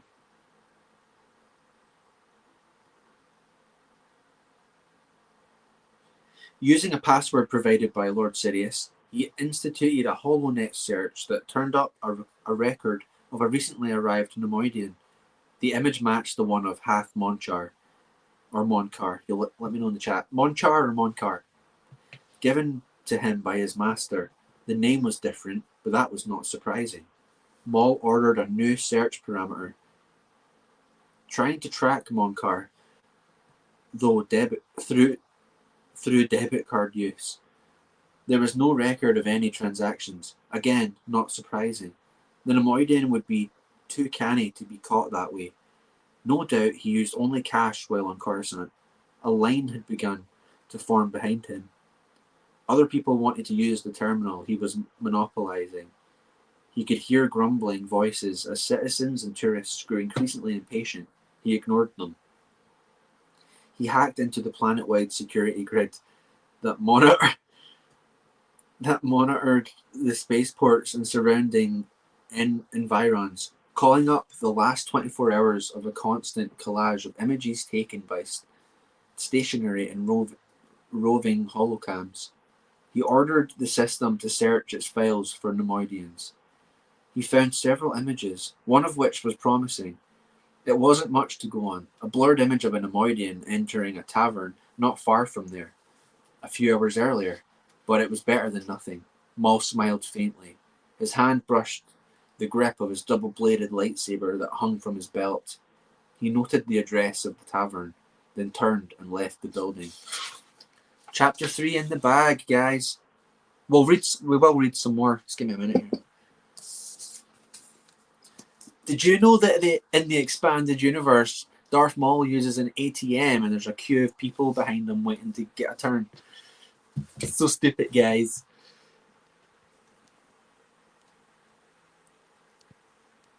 I figured it was pronounced Monchar, but it doesn't really matter. Both work. Monkar is a bit easier to roll off the tongue of a Scotsman. So Maul thinks he's in for an easy mission. All right, Vex. Spoilers. What are you insinuating? And you wonder why Aura didn't encounter Grievous, who also collects lightsabers. That was a good chapter. Like the first half was obviously about this Darsha, the Padawan, and then out of nowhere we're on the infiltrator with Darth Maul. Good stuff.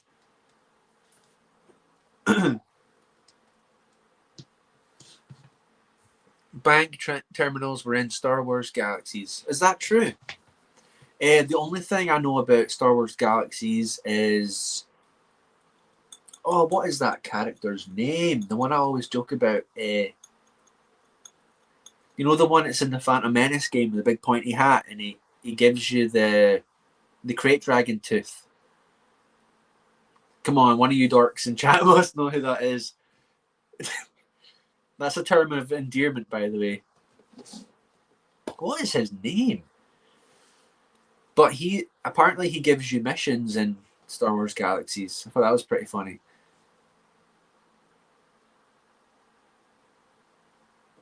I'm gonna look him up.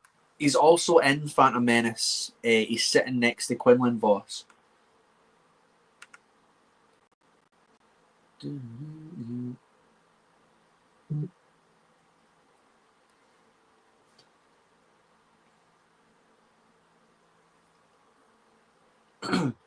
Bear with me. Let's see. I've still got a chance to say it before I find it. You've never played the Phantom Menace game? Vex. It's going to annoy me now if I don't find it, so just bear with me. Dragon Tooth. If Ezra from Ezra's Junkyard was in it, he could tell us. It's his favourite character.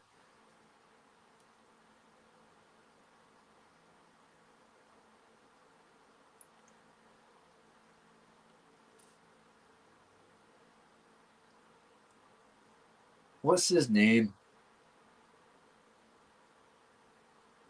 Matt Rags. We found it. Matt Rags. Whew. He tells you that he's like a crate dragon hunter, but then you find out that he just works on pod racers. But then the Star Wars Galaxies, it would seem that there's maybe more to him than you think. He's not just talking rubbish.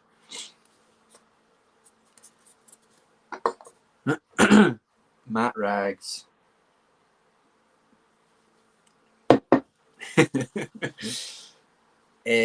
Right, we're going to grab a drink. Let's play the drink clip. You can all go grab yourselves a beverage before we get into chapter 4. Here we go. That cheeseburger you do not want. I do not want that cheeseburger. Those fries give Yoda. Here, have my fries. Your drink desire you not. The Diet Pepsi, I do want. Want you not. Do not want. This summer, grab a Diet Pepsi and see Star Wars Episode 3, Revenge of the Sith.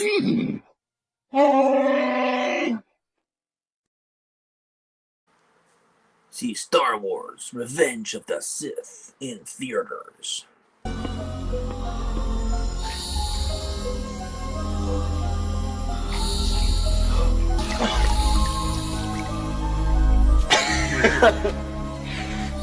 Oh, boy, you forget how good the power feels till you get to a pure source.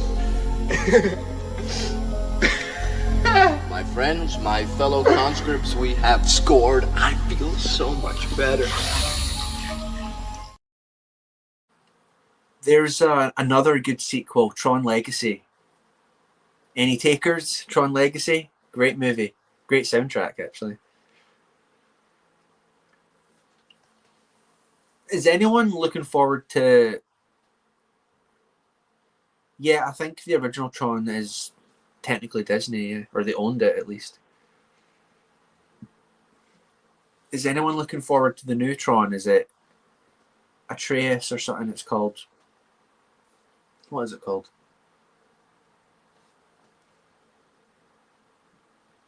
Tron Ascension? No, Ascension was that. Oh, Ares. It's called Ares. Meh. I'm not really buzzing for it either. Wait, are you saying that about...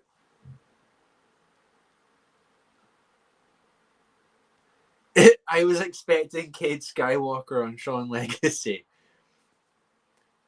The only time that gets confusing is you've got Legacy of the Force and Legacy Comics, right? Jared Leto is the lead. Yeah, that's... I don't really like him as an actor either. I don't even like his band. His band's terrible.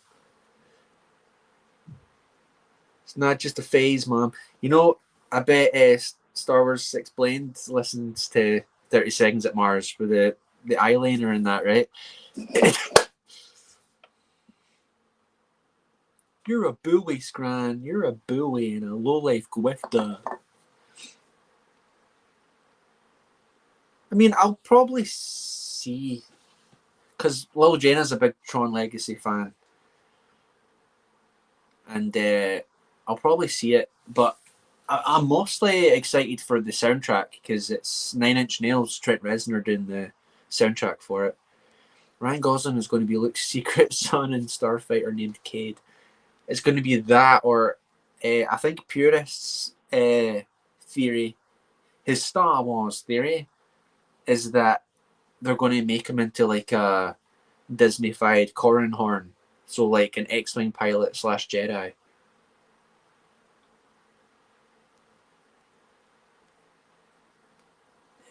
Which points back to how Disney handles continuity in The Little Mermaid of old versus The Little Mermaid of new. It had bumps on the road too. Well, even their classic Disney cartoons, right, that you grew up with, they're not faithful to the Brothers Grimm stories that came before. Well, I'm pretty sure we've talked about that before, actually.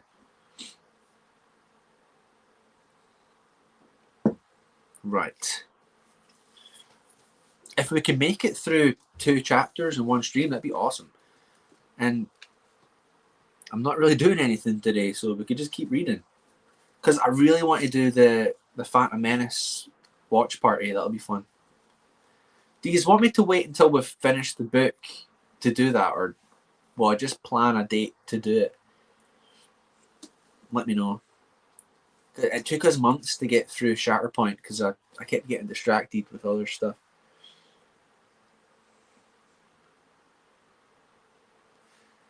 But it's up to you guys.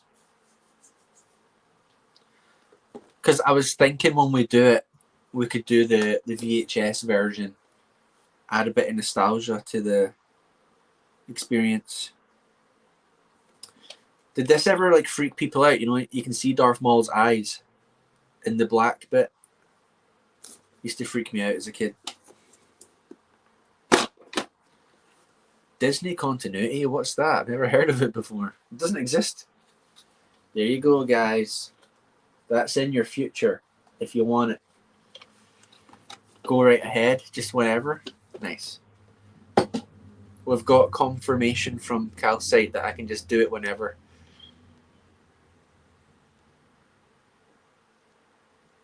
Yeah, man. I've mentioned it a couple times, but I don't think people actually listen to me when I talk. So, or they just don't understand. It's not your fault. It's me. Well, yeah, maybe like a Saturday coming up, I can watch it.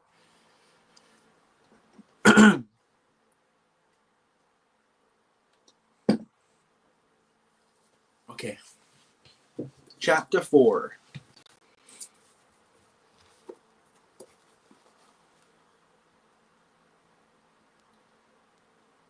I just haven't been at a stream in months. I know, Vex, you're slacking. I do plan on also having like a community stream, so if you're in the Discord, I'm going to plan that, and if you want, you can get the link to the stream and we can just hang out and chat for a bit. That'd be cool.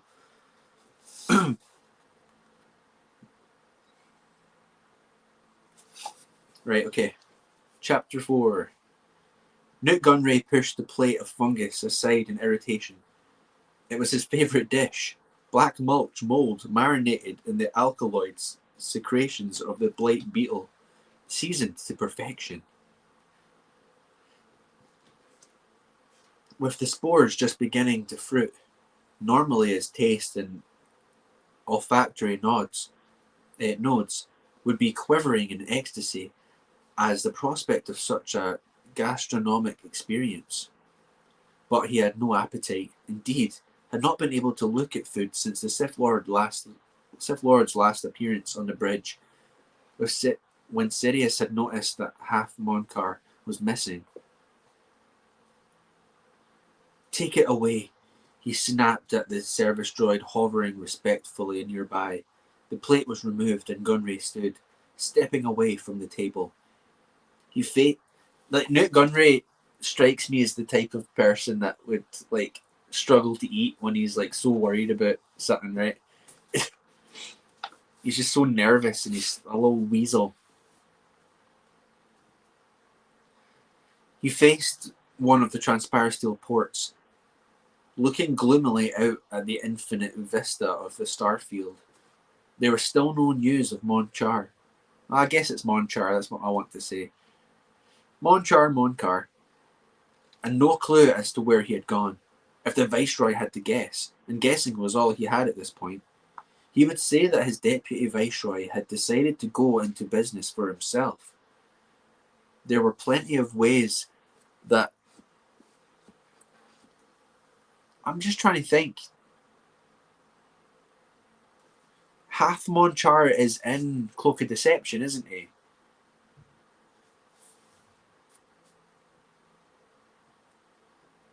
I need to double check that, because I think this is tying into something that I read.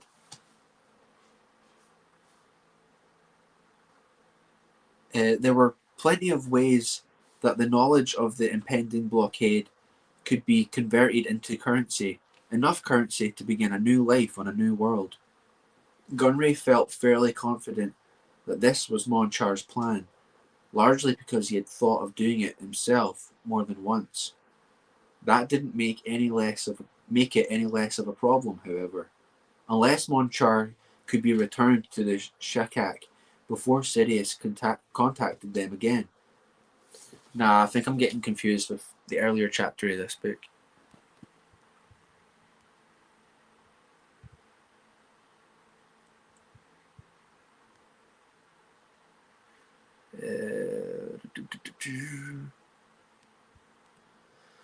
Lucasfilm releases back then were quality. The audio on the Phantom Menace and the Star Wars trilogy, special editions from the year 2000, some of the best sounding ever. I mean, that's the VHSs I grew up with.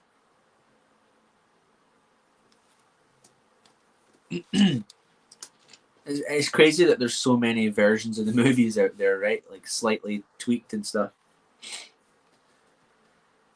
Let's see.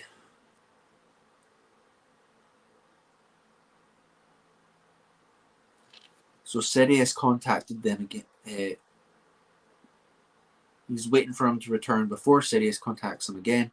He heard the panel to his suite chime softly. "Come," he said. The panel slid open, and Rune Heiko entered. The settlement officer of the Trade Federation's forces crossed the room, sat down, and arranged his purple raiment with meticulous precision, smoothing the pleats assiduously before looking at Gunray. "I assume there has been no further word of Hath Monchar." "None." Did we decide last time if I was going to do Nemoidian accents or not?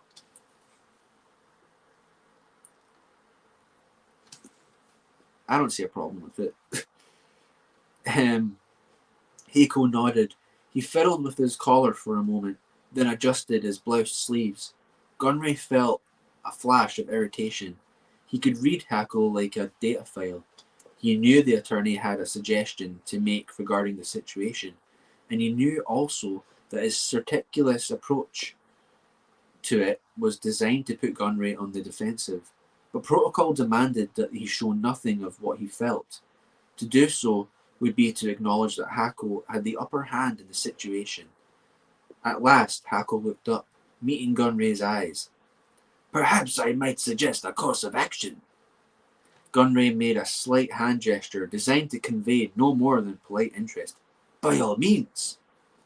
In my offices for the Trade Federation, I have had occasion to encounter a number of people with singular attributes and abilities." He adjusted the crossed points on his cowl. "I refer specifically to a certain human female named Maui Lin. For a prearranged fee, she searches for the retrieved people who have strayed from their duties to or whom have committed crimes.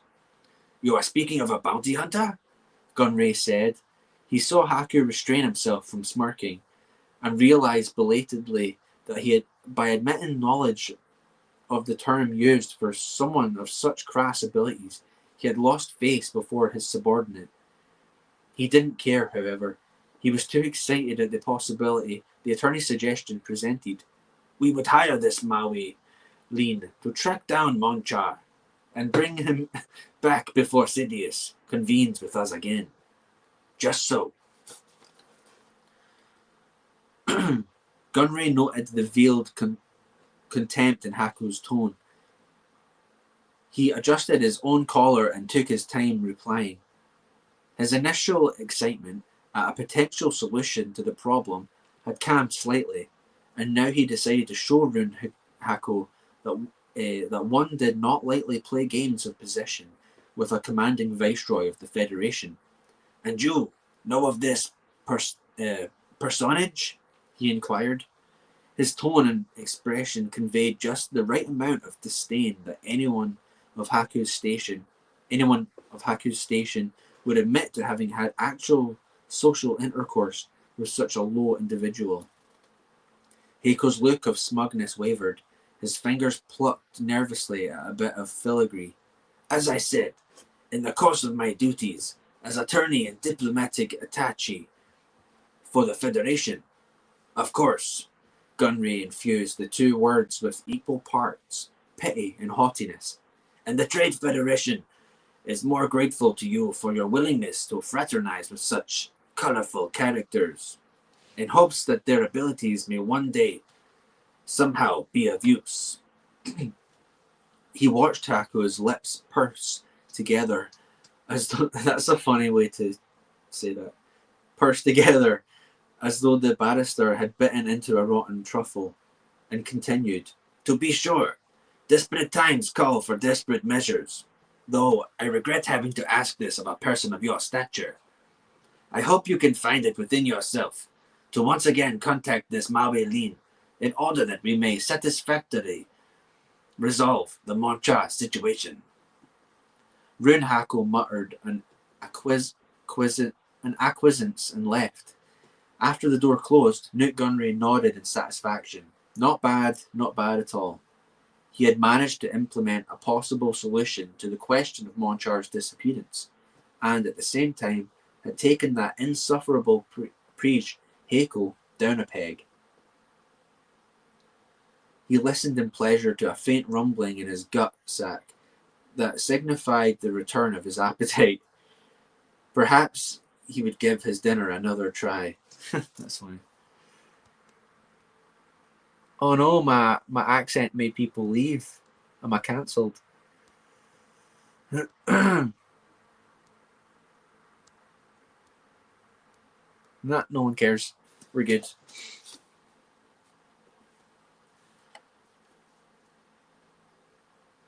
Had a hut primed for this, Lawrence said. Was ready to part with a great deal of cash for a real Jedi holocron.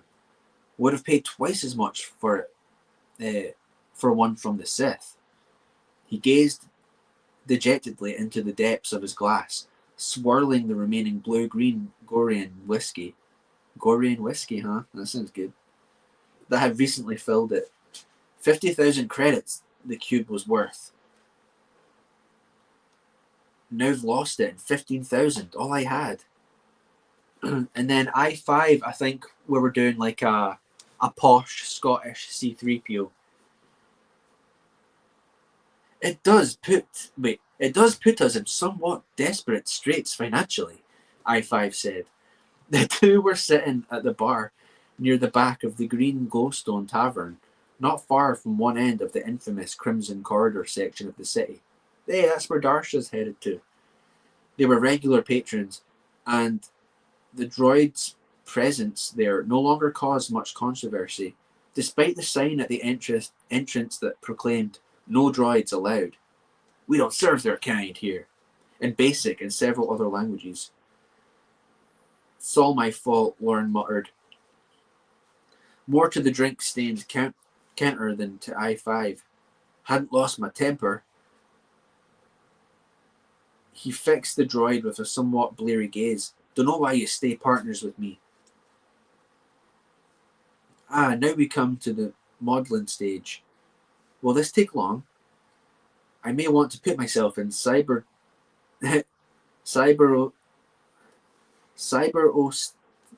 Oh, there we go. Now we come to the modelling stage. Will this take long?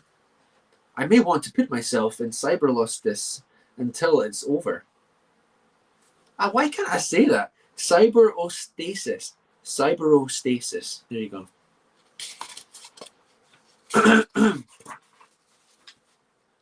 Lorne grunted and signalled for another refill. You can be a real B word, you know that? Oh, I remember someone brought that up. I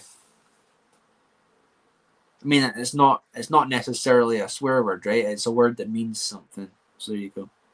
He told I-5. Let's see. According to my databanks, the primary definition of I don't know if I feel comfortable saying the word. Scranzawus, there you go, is a child born of unwed parents. However, a secondary usage is something of irregular or unusual origins. In that respect, I suppose I qualify. When the bartender came over to fill Lorne's glass again, I-5 put his hand over it. My friend has had enough neurons destroying his various hydroxyl compounds for today. It's not like he has an overabundant supply in the first place.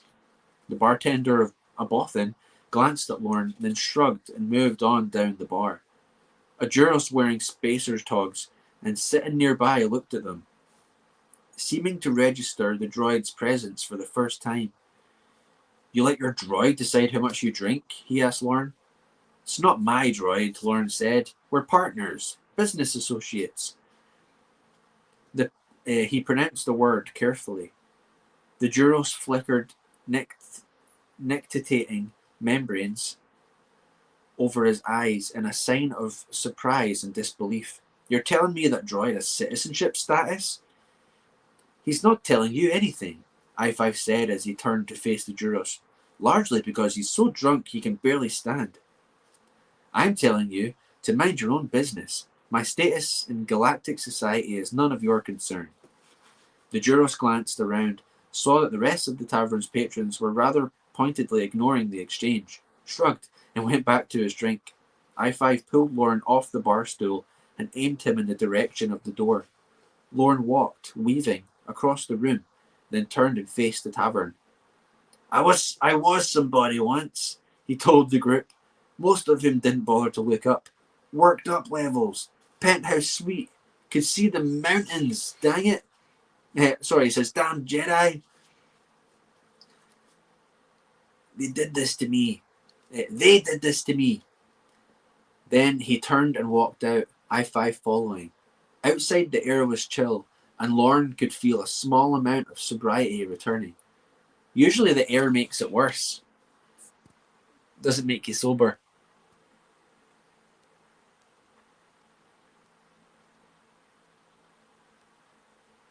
Do. Oh, you're talking about the VHSs? Nice.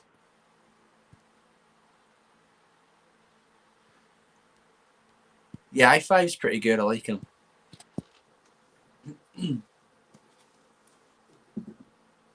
And from what I believe, Reeves puts I-5 into like all of his contributions to the EU, which is cool. Apart from one of them, it's one of the ones that he did with Steve Perry.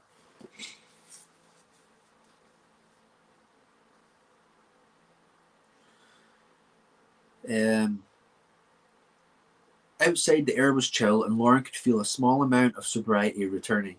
The sun had set, and the long twilight of the equatorial regions had begun. Guess I told them, didn't I? Absolutely, they were riveted.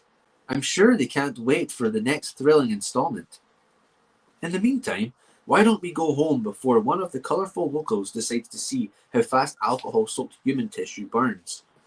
Good idea, Lorne agreed as I-5 took his arms and started walking. Pardon me. They passed sidewalk vendors offering bootleg hollows, glitterstin, and other illegal items for sale. Beggars of various species wrapped in tattered cloaks, pawed at them for alms. They entered the nearest kiosk entrance to the underground, descending a long, broken escalator that ended in a winding corridor. It had been warm on the surface. Down here it was like a sauna. The mingled body odor of various unwashed beings moved through the passageway, combined with the fungal reek permeating the walls, verged on hallucinogenic.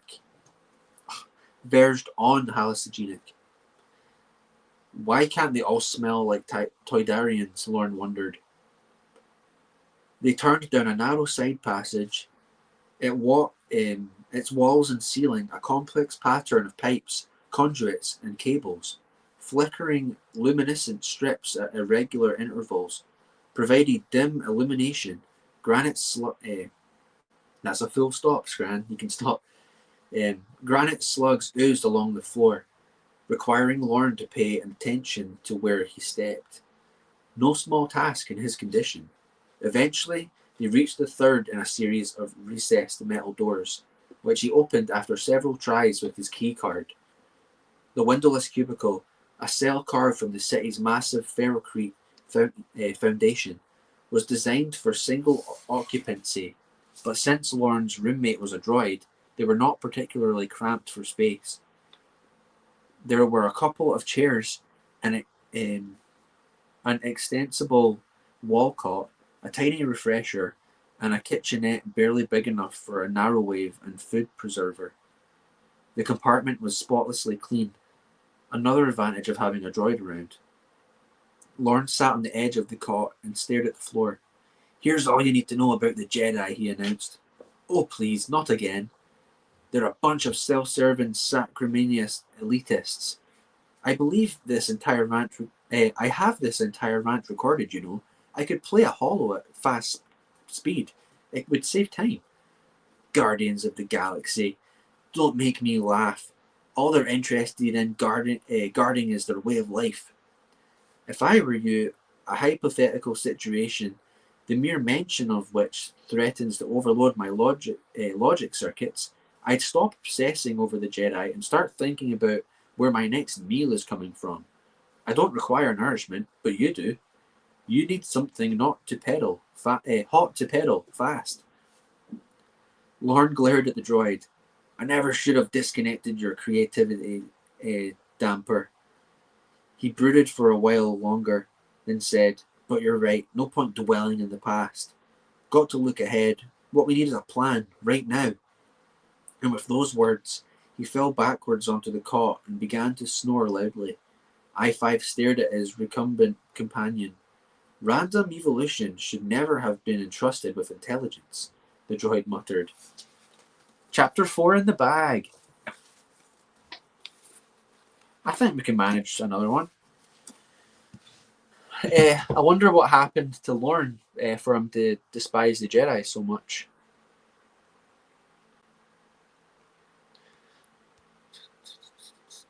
Good to see us chatting away in the chat, as it were.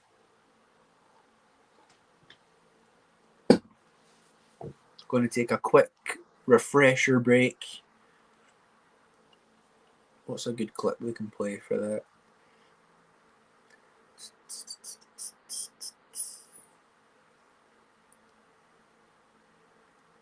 Let's see.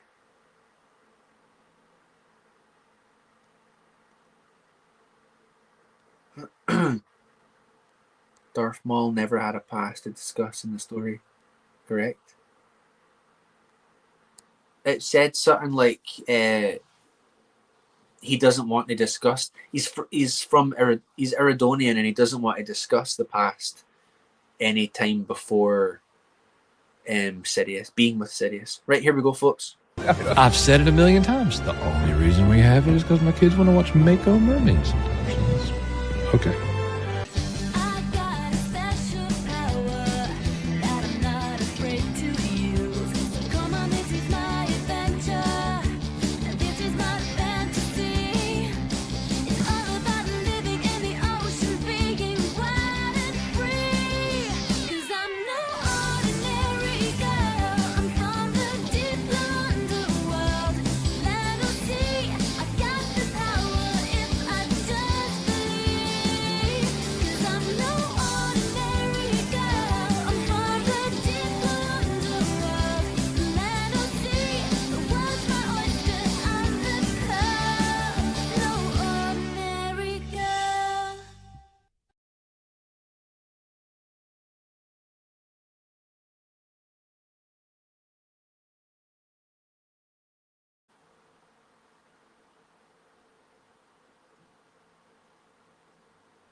That clip wasn't long enough. Oh well. Hey, we've got Bunt's Boots back. Blunt Bunt's Books is back. Hey, I've returned. My brunch party ended much sooner than expected. Than accepted. Eh? Well, Bunt, you've missed chapter 3, 4, and 3 and 4, yeah. My kids want to watch Michael Mermaids on Disney Plus.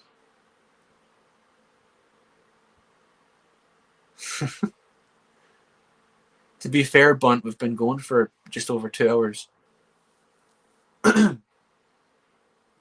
My kids want Disney Plus to watch what they watch on Disney Plus.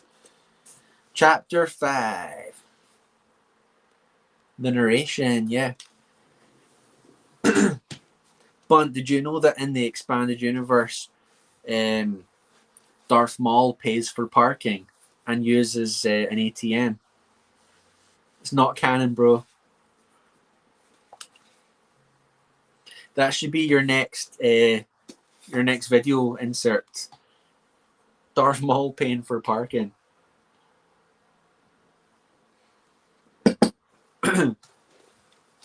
Anyway, Bunt, I hope you had a good time. Wait, you've already uploaded that one? Oh, I need to find that. Anyone in chat that's not subscribed to Bunt's Books, he does really good videos about the expanded universe. Kind of like little bite-sized inserts. Really good, really well done. I need to get an intro video for Bunt. I can't use purists anymore, unfortunately. And here you go. We'll get a quick ad for the Scramfy staff's going.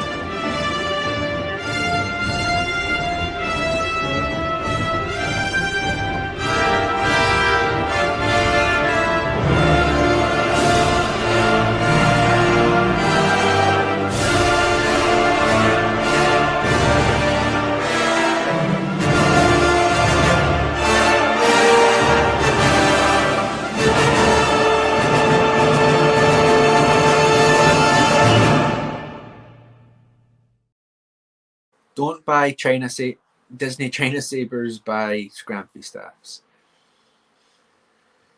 Right, let's see. Oh, and he also has the Han Solo novels on there. The is it the Brian Daly ones? The full books. Like, you should go check those out. Right, let's see. We've got 9 people in chat. Thanks for being here. We're going to move on to chapter 5 of Darth Maul Shadowhunter. Pardon me. Right, here we go. Darth Sidious was also thinking about the Jedi. Their fire was dying in the galaxy. Of that, there was no doubt. For more than 1,000 generations, they had been the self-appointed paladins of the common weal. But that was now coming to an end. And the pathetic fools, blinded by their own hypocrisy, could not see the truth of this. It was right and fitting that this be so, just as it was right and fitting that the instrument of their downfall be the Sith. It's so cool that these authors could see the direction George was going before he even completed the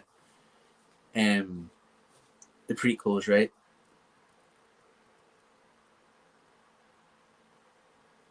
Yeah, if there's links to that stuff, post it in chat as well. But yeah, I'll check that out after. It's awesome. The few pedants and scholars who even knew the name thought that the Sith were the dark side of the Jedi Knights. That was, of course, far too simplistic an evaluation. It was true that they had embraced the teachings of a group of rogue Jedi thousands of years ago, but they had taken that knowledge and philosophy far beyond the insular didacticism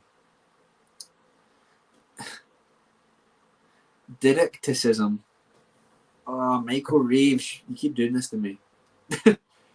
They had. I'm going to have a better vocabulary after reading this. They had been given to start with. It was easy and convenient as well to demarcate this concept of the Force into light and dark. Indeed, even Sidious had used such notions of duality in the training of his disciple. But the reality was that there was only the Force. It was above such petty concepts as positive and negative, black and white, good and evil. The only difference worthy of note was this. The Jedi saw the Force as an end in itself. The Sith knew that it was the means to an end. And that end was power. For all their humble posturing and protestations of abdication, the Jedi craved power as much as anyone. Sidious knew this to be true. They claimed to be the servants of the people, but over the centuries they had increasingly removed themselves from contact with the very citizens they ostensibly served. Now they prowled the cloistered hallways and chambers of their temple, mouthing their empty ideologies while practicing hubristic machinations designed to bring them more secular power. As one half of the entire existing order of the Sith, Darth Sidious craved power as well. It was true that he was operating covertly towards that end, but he was doing so out of necessity, not sophistry. After the Great Sith War, that did happen, the Order had been decimated. The lone remaining Sith had revived the Order according to a new doctrine, one master and one apprentice. Thus it had been, and thus it would be, until the glorious day that saw the fall of the Jedi and the ascendancy of their ancient enemies, the Sith. And that day was fast approaching. After centuries of planning the collusion, it was now almost here. Sidious was confident that he would see its culmination in his lifetime. There would come a day in the not-too-distant future when he would stand triumphant over the last Jedi's body. Then he would see their temple razed. When he would take his rightful place as ruler of the galaxy. Which was why no loose ends, no matter how inconsequential, could be permitted. Perhaps Hath Monchar's absence had nothing to do with the Trade Federation's looming blockade of the planet Naboo. That was conceivable. But as long as the slightest chance existed that it did, the Nemoidian had to be found and dealt with. Darth Sidious looked at a wall chrono. It was now slightly over 14 standard hours since he had given Maul the assignment. He anticipated hearing from his apprentice shortly. The stakes were high, very high, but he had every confidence that Maul would perform the task with its customary ruthless efficiency. All would continue as planned, and the Sith would rise again, soon, very soon. Dude, that's like, the EU is so good, like, having read Plagueis, like, you know, like, during this time, Plagueis is, like, freaking out that Sidious is training this new apprentice, right? Because he's not supposed to be training him to be a pure Sith either. He's just a means to an end kind of thing. So good.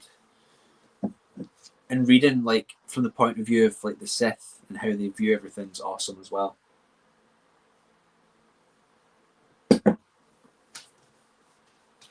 The Crimson Corridor was in the third quadrant of the Zekri sector. It was one of the oldest areas of the vast planetary metropolis, overbuilt with skyscrapers and towers constructed long ago. The buildings towered so tall and so thick that some areas of the corridor received only a few minutes of sunlight a day. Darsha remembered hearing legends of inbred subhuman tribes living in the near total darkness of its depths for so long that they had gone genetically blind. That's mad. That's insane. But darkness was the least of the dangers in the corridor. Far worse were the things, both human and non-human, that lived in the darkness and preyed on the unwary. Darsha piloted her skyhopper down through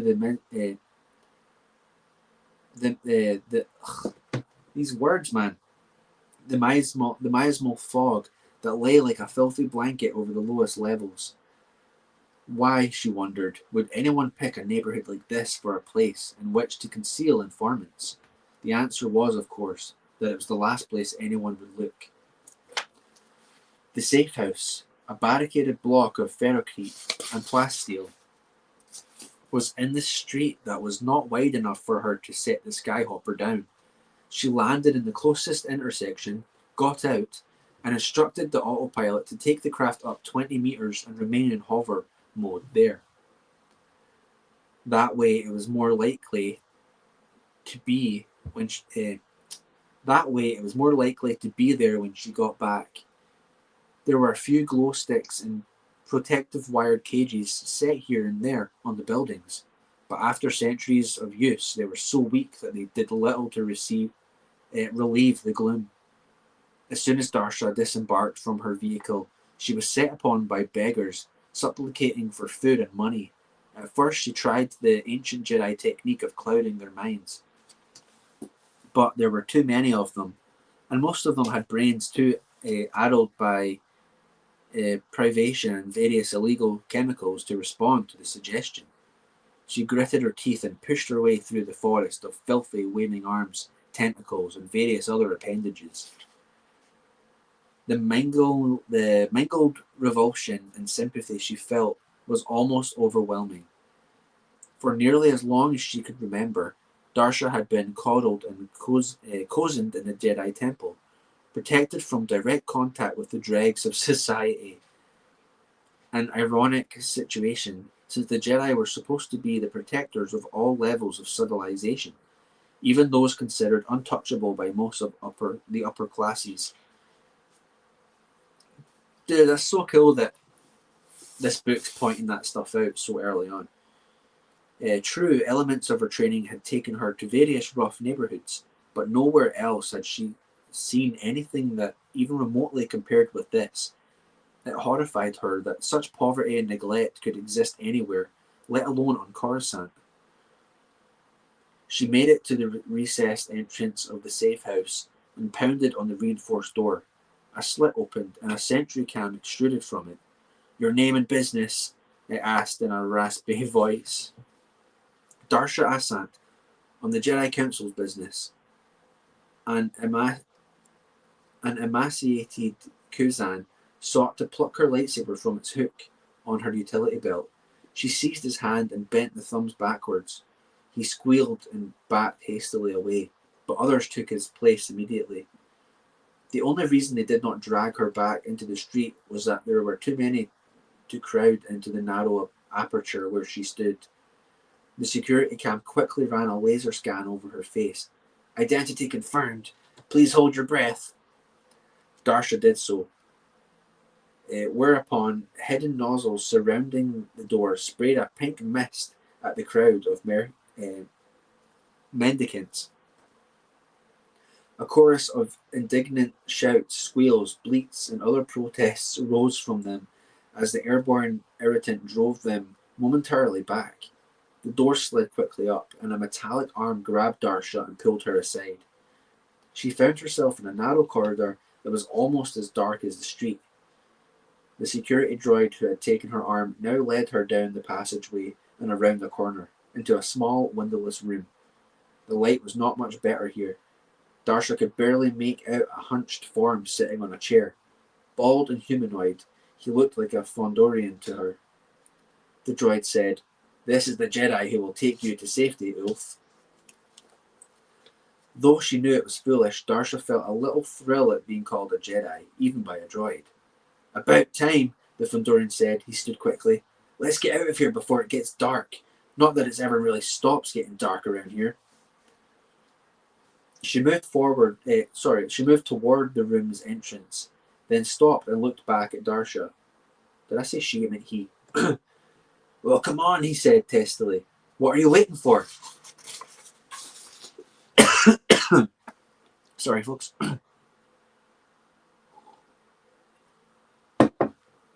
Let's see what you're saying.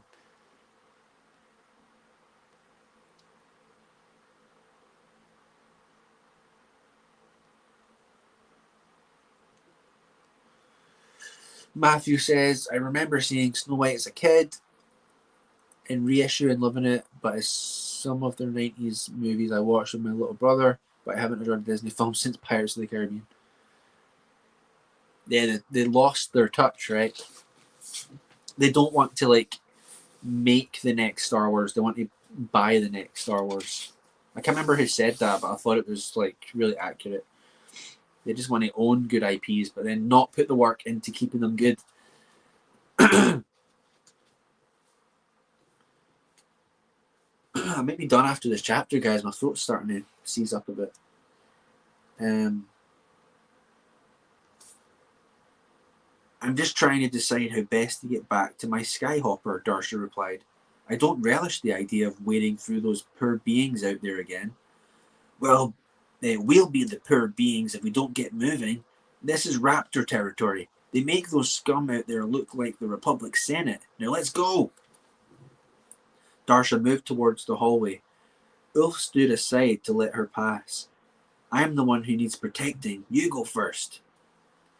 Whatever good he was to the council, Darcy was sure Ulf, the Fondorian, wasn't valued for his bravery.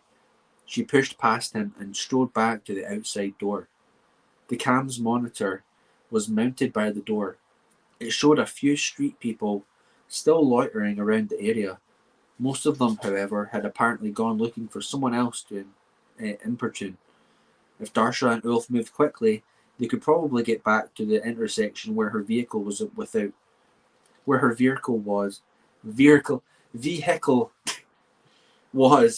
too much trouble. All right, Darcy said. She took a deep breath and reached for the Force to calm herself. She was a Jedi Padawan with a job to do. Time to get on with it. Let's move out. The door panel slid open. Darcy quested with the Force and felt no sense of anybody nearby who posed a danger. Thus, reassured, she started down the street with Ulf. The vagrants seemed to materialize from out of the shadows, clustering around them again. Ulf shoved at them as they crowded in. Get away from me, filthy creatures! Just keep moving, Darcy said to him. She had refused the droid's offer of escort because she didn't want to draw any more attention than absolutely necessary. If she had to, she could activate her lightsaber.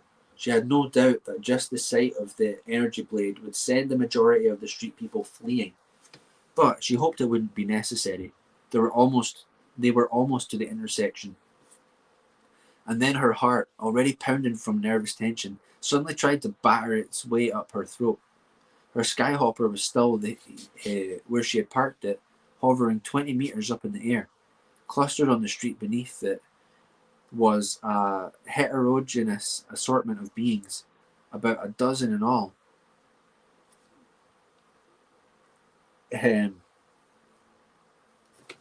Among the species Darcy recognized were humans, Kubas, Hanith, Go'als, Snivians, Trandosians, and Bith. All of them appeared to be in the late adolescent stage of their particular species. All were dressed in colourful and motley styles, and all looked extremely dangerous.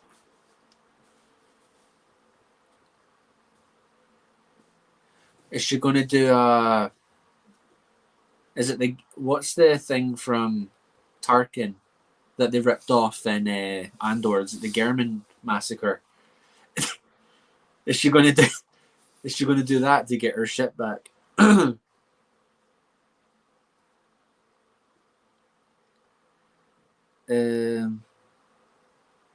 Ulf and Fundarian gasped and whispered in a strangled tone.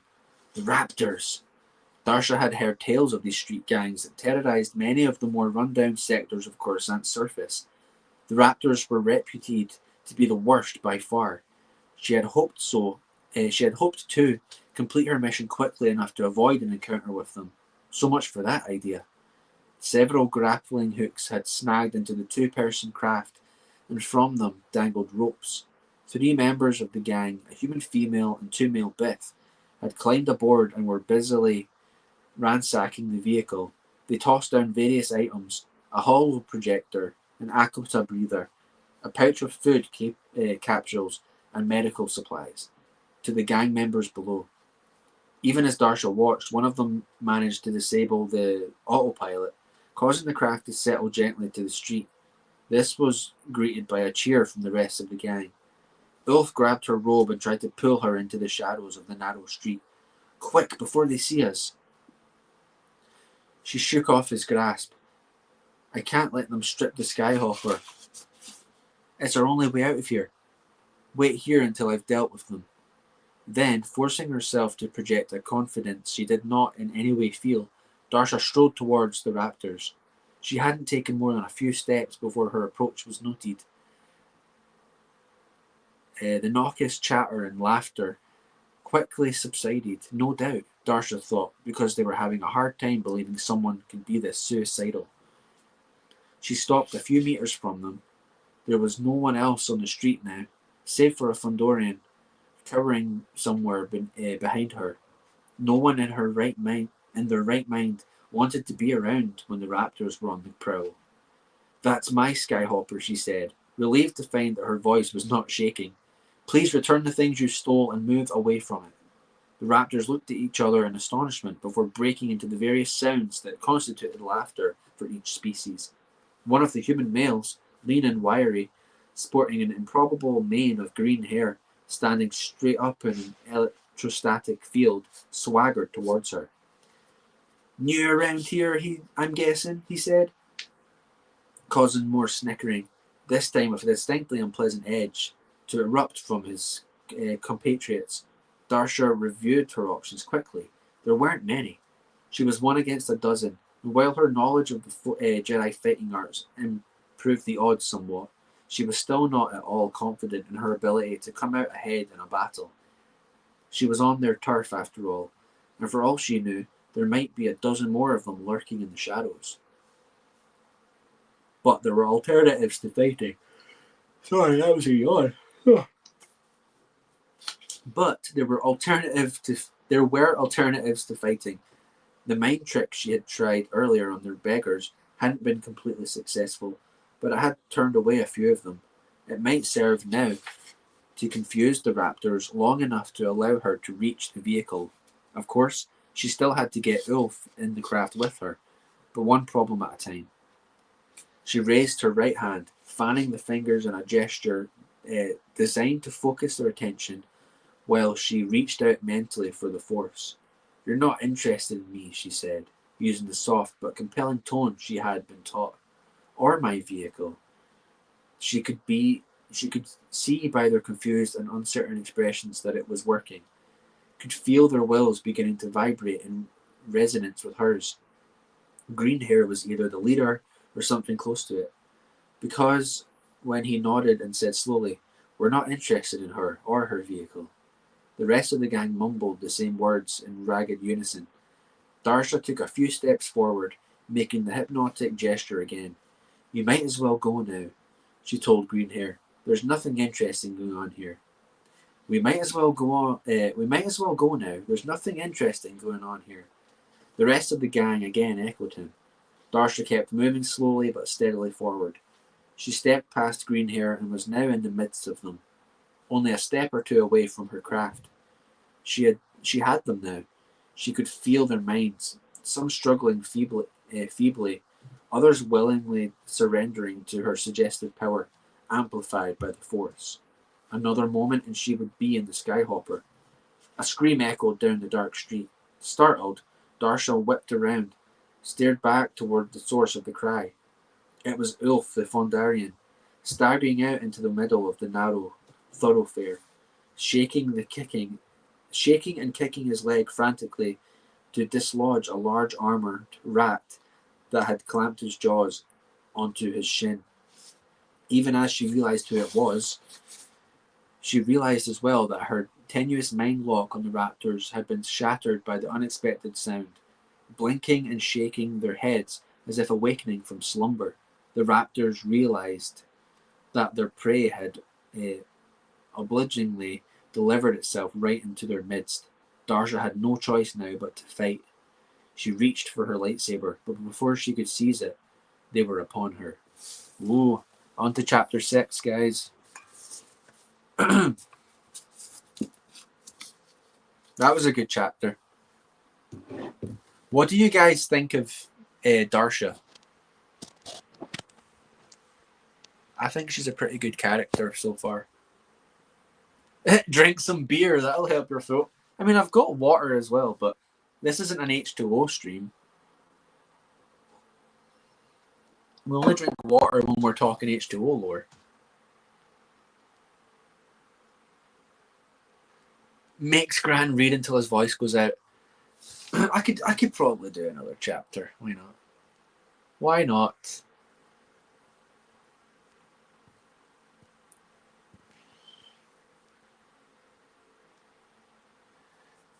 Matthew says, what they've done to Star Wars made me give up on Star Wars until I read Heir of the Empire again.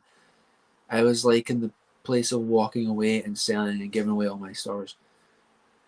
Never get to the point where you give your stuff away, man. You can just keep your fandom private or whatever. You know what I mean? Darsha is a good Jedi, not resorting right away to violence. Yeah, I like that she's thinking about it, right? If it was Disney Wars, she'd just be right in there. OP. She's a cool character. I liked how Reeves wrote her, but I won't spoil it. Cheers, Bunt. And cheers for hanging around to listen, man.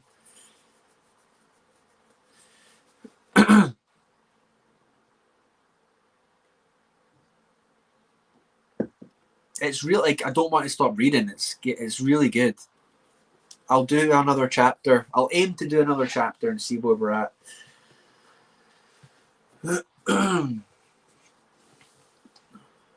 What time is it here, actually? What time are we on? It's about to be 9 p.m. I'll do one more. I'll do one more chapter. I need to get caught up on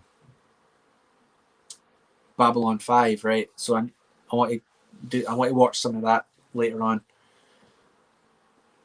My sleep schedule's been messed up like crazy.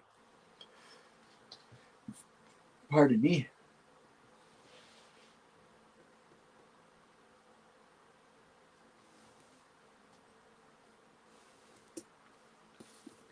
We'll get a refill and then we'll read. Safe to say you're enjoying it more than Shatterpoint so far. I mean, yeah. Shatterpoint was good. It was just not there was nothing wrong with it. You know? It was just like an okay book. But this has me wanting to turn the page, you know what I mean? Because you've got the Lauren, you've got the Lauren story going on with him and I-5. You've got Darth Maul's storyline. You've got the Nemoidians storyline. And then you've got Darsha's storyline. So there's all these things tying. I love how they're all tying together. It's like a big mystery, right? And they're not like Darth Maul's still kind of mysterious. He's not. It's not like in TCW where he's very talkative and they're trying to make him a main character, right? He's still just a henchman doing a task. When I first read it, I couldn't put it down. It's so good. Yeah, I'm gutted I've chosen this one for the streams because waiting a week to read it's not fun. And I've not touched it for a month, you know what I mean? But we've done this stream today. I'll definitely start up again on Monday, so we'll get back into our routine.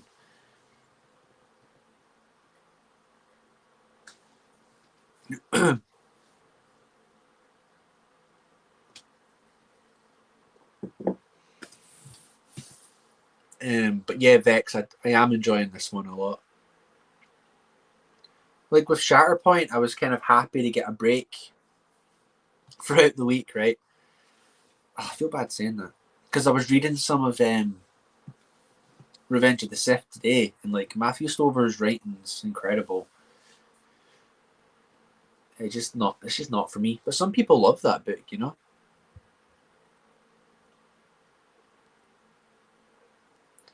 I like Shatterpoint a lot, but this one is on another level for me. So good.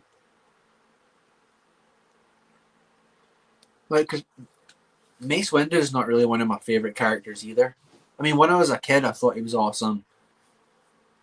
But like as a character, I'm not overly invested in him, you know.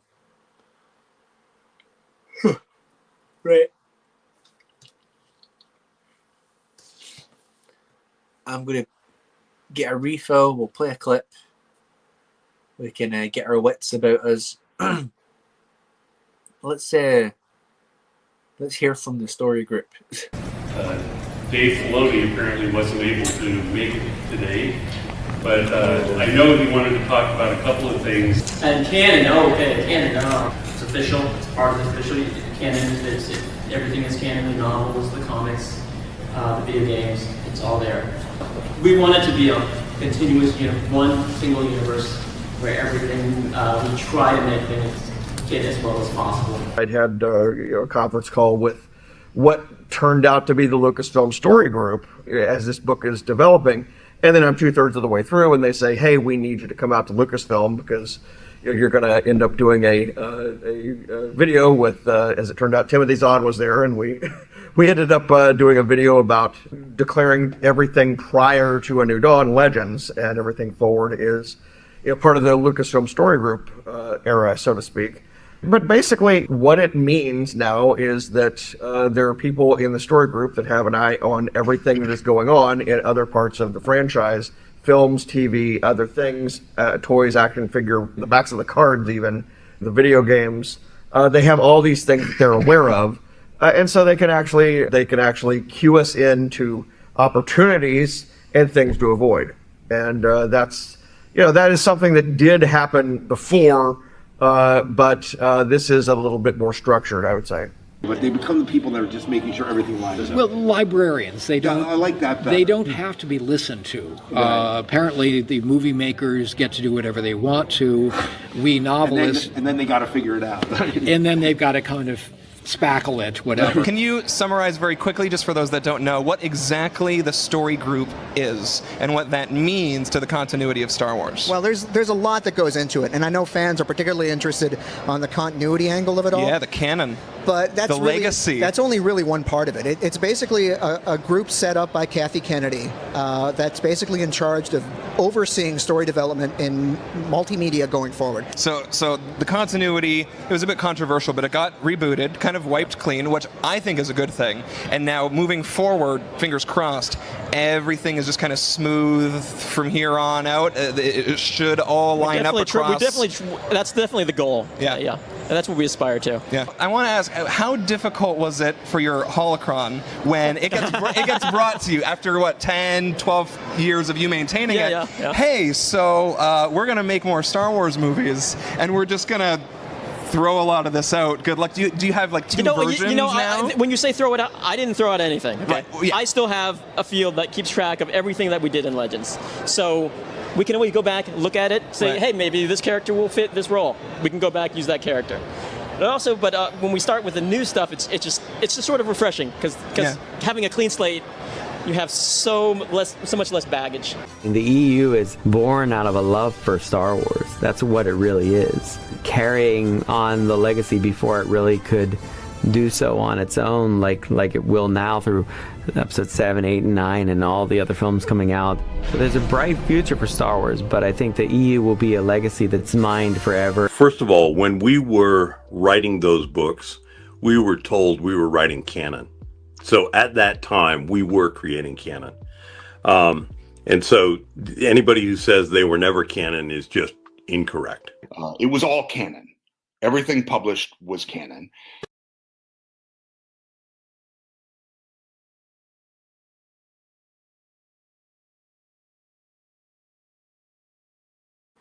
There we go. Had a little breather there. I saw double A's in chat now. What's going on, dude? How are you here? You're my alt account. How are you here? The shills are lurking. Dude, it's probably true. I don't know if they're that interested in my channel, but wouldn't be surprised. And the shills probably wouldn't have liked that clip, right? It was all canon. And if that's the case, you better call yourself a ambulance.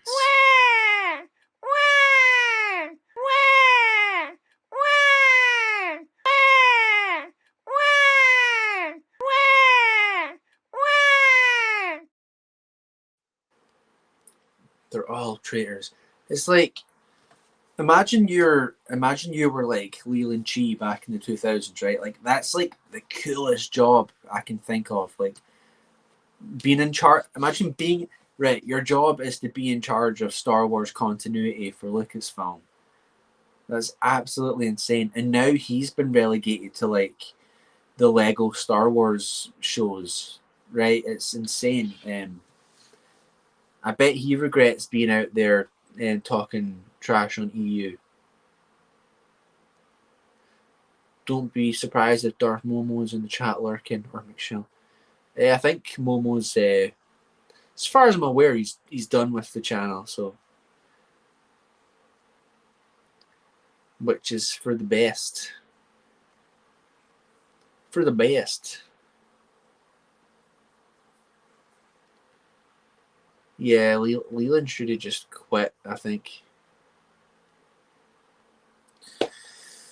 Righty ho, we are gonna get chapter 6 is quite short. I had a wee flick through it, so we'll get that under our belts, and then we'll see you on Monday, hopefully. Here we go. Half Mon Char was afraid. This was not a particularly surprising state of affairs to anyone who knew the Deputy Viceroy of the Trade Federation. Even among Nemoidians, Mon Char was considered remarkably timid, which made it all the more amazing that he had done what he had done. Mon Char was afraid, yes, but underneath that was another emotion, one far less familiar to him than fear.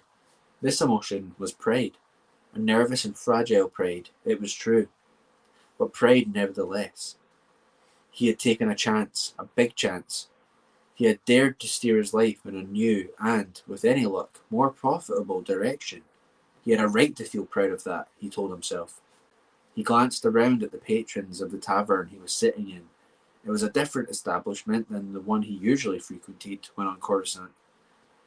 That tavern was the affluent Caldani Spires Monad, where he had an apartment. He was not staying in his apartment on this visit, however. That would make him too easy to find. Instead, he had rented a cheap domicile near the Galactic Museum under the assumed name, an assumed name. He had seriously considered buying a holographic image disguiser that could change his appearance to that of another species as well. His paranoia had warred with his parsimony for quite some time on that one, and finally, the singingness had won out, though just barely. Half Mon Char had come to Coruscant because the capital world was the best place to move information quickly and anonymously. That was what he had to sell. Information. Specifically, information about the upcoming blockade of Naboo and the fact that the man behind it was a Sith Lord. It was a dangerous scheme, to be sure. If his conspirators found him, Mon Char knew they would quickly give him up to Darth Sidious's tender mercies. The mere thought of being in the Sith Lord's clutches was enough to make the Nemoidian start to hyperventilate. Even so, Mon Char couldn't resist the opportunity to make a quick fortune. He took another gulp of the agaric ale he was drinking. Yes, the risks were high, but so was the potential for profit. All he needed was to contact the right person as an intermediary,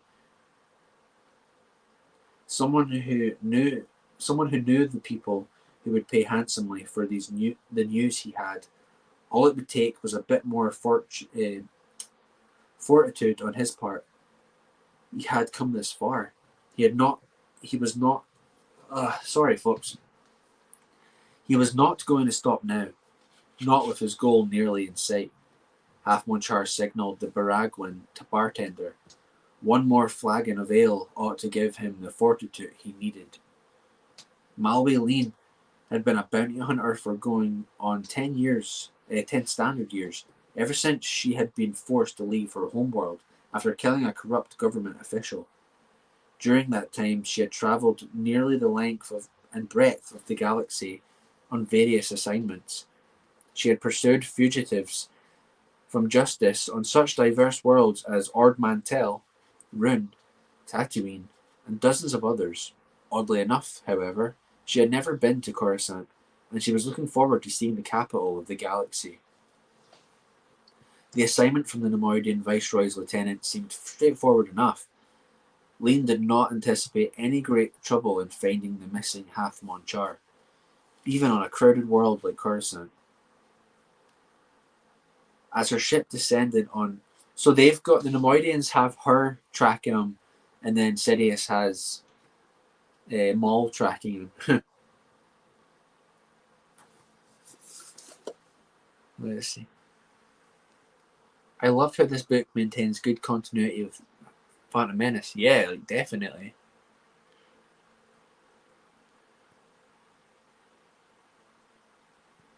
Oh, you're talking about Zan. Ugh. His work's great, but he made a big mistake. Like, have some integrity, right? Lynn did not anticipate any great trouble in finding the missing Half Monchar, even on a crowded world like Coruscant. As her ship descended on autopilot toward the landing pad at the eastern spaceport, she reviewed her equipment and weaponry. Her garb looked like no more than a simple utilitarian tunic and pants, but they were made of densely woven shell spider silk, a material capable of resisting even a vibroblade's thrust, as well as reflecting low-power particle beams and lasers. It was armor that did not look like armor to the uninitiated. Experts would spot it, of course, but she didn't expect to run into any opposition. She wore twin DL-44 blasters on each hip, and a small disruptor pistol in a concealed ankle holster. Strapped to each wrist was an MM9 wrist rocket, and in her right hand she wore a Palm Flatchet shooter. On her utility belt she carried, among other things, a set of stun cuffs, a stun baton, and 3 glop grenades. Maui Lin believed in being prepared. Her first stop after disembarking from her ship was the Kaldani Spire's residential apartments.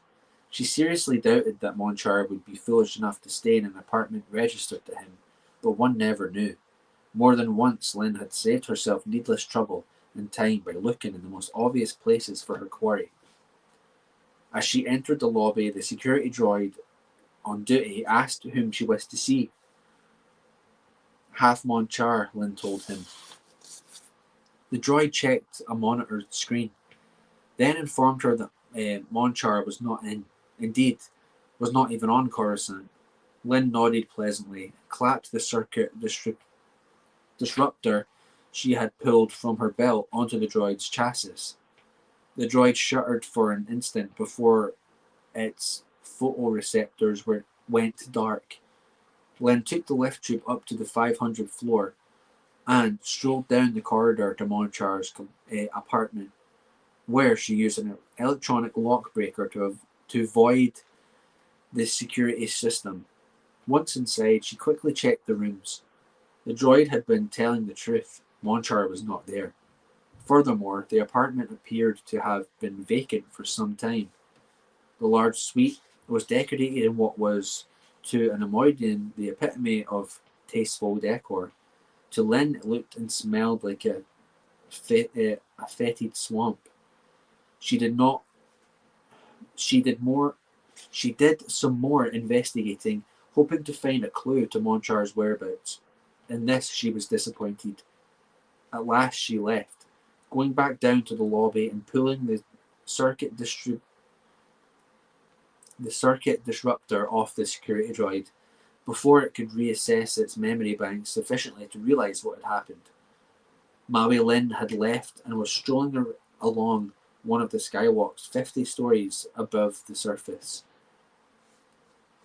It would certainly take some time to search a city the size of a planet for one person. Fortunately, Lin felt fairly sure that such a search wouldn't be necessary. Even though Monchar was smart enough not to stay in his apartment, she was willing to bet that the Nemoidian was somewhere in the general vicinity. This was the part of Coruscant with which he was most familiar, so it made sense that he would be holed up not too far away. Lin stopped at an observation deck and enjoyed the view for a few minutes. The descriptions she had read and the hollows she had seen did not do justice to the stupendousness of the real thing. Here is for the benefit of stupendous wave.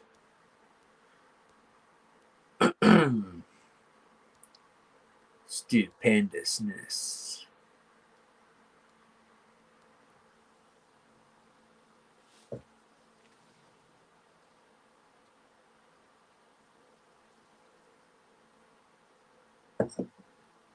You just got to look at the front of the book or the top of the book. That's how it goes. Here we go. The last census put the population of Coruscant at somewhere in the neighborhood of 1 trillion living beings. Even if she could investigate one person every second, she would still need the lifespan of 100 Tatooine Sarlaccs to get to them all. But there were ways to narrow the search. Paranoid as Monchar no doubt was, he still had to eat. Lin pulled a portable HoloNet link from a pocket and consulted it, entering search parameters for restaurants in the area that specialized in the disgusting swill Nemoidians called food. As she had thought, there were not all that many. She glanced at her chrono and saw that it was almost the hour when most species eat their evening meal. She would go check out a few of these restaurants. It was worth putting up with the smell if it meant an easy resolution to the case. Darth Maul signaled for an air taxi. Guys, EU's so stupid. Darth Maul rides taxi cabs. Even though his speeder was not far away, he did not wish to risk anyone connecting him to it. Now that he was close to his quarry, the taxi pilot, a Quarren, looked somewhat dubiously at his passenger as Maul got into the back seat. He said nothing as he was given the address. The taxi rose rapidly straight up through 2 strata of traffic, its lift repulsors humming barely within the threshold of Maul's hearing, then veered north in a long arc toward a cluster of towers in the distance. The taxi landed gently at a terminal within 50 meters of the tavern. Maul entered, stepping immediately to the shadows near the door while he looked about. His vision adjusted far more quickly to extremes of light and darkness than did most species. He was able almost at once to see the tavern's dim interior and its customers. Dude, this book would have made a good movie, honestly. He saw humans, Bith, Devaronians, Nikto, Snivians, Arcona, a cornucopia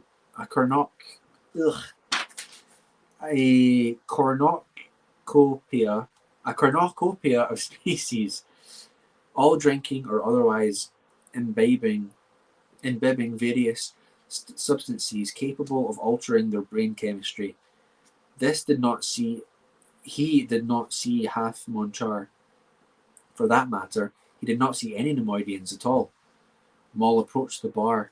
The bartender was a tall, gaunt Baragwan, his folds of facial dewlaps as leathery and creased as a bantha's skin. I am looking for a Nemoidian, Maul said to him. He would have been in here within the last few hours. The Baragwan sent a ripple running through his dewlaps from a top to bottom, the equivalent of a human shaking his head. Many beings come in here, he said. His voice absurd. Oh, his voice is flute-like. Many beings come in here, he said.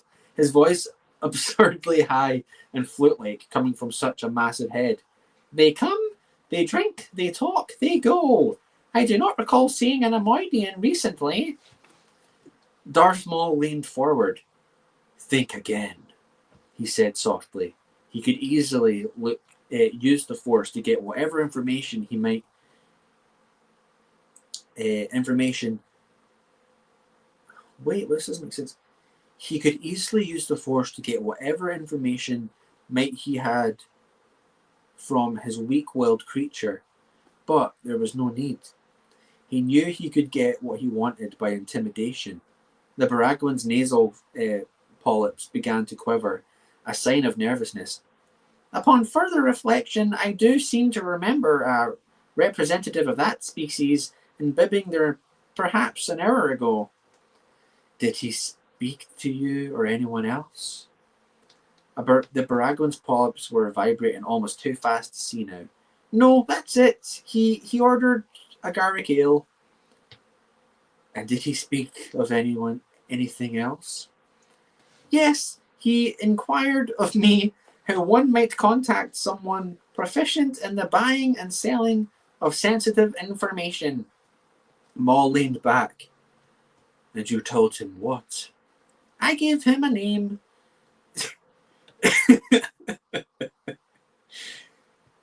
You will now give that name to me. The Baraguan rippled his lips from bottom to top in acquiescence.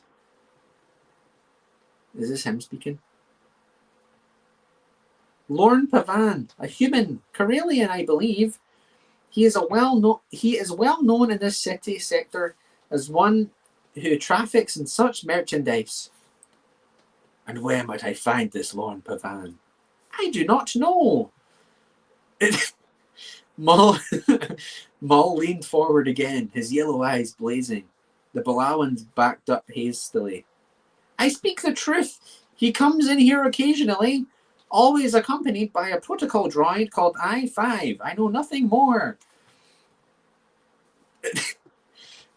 That was interesting news, Maul reflected.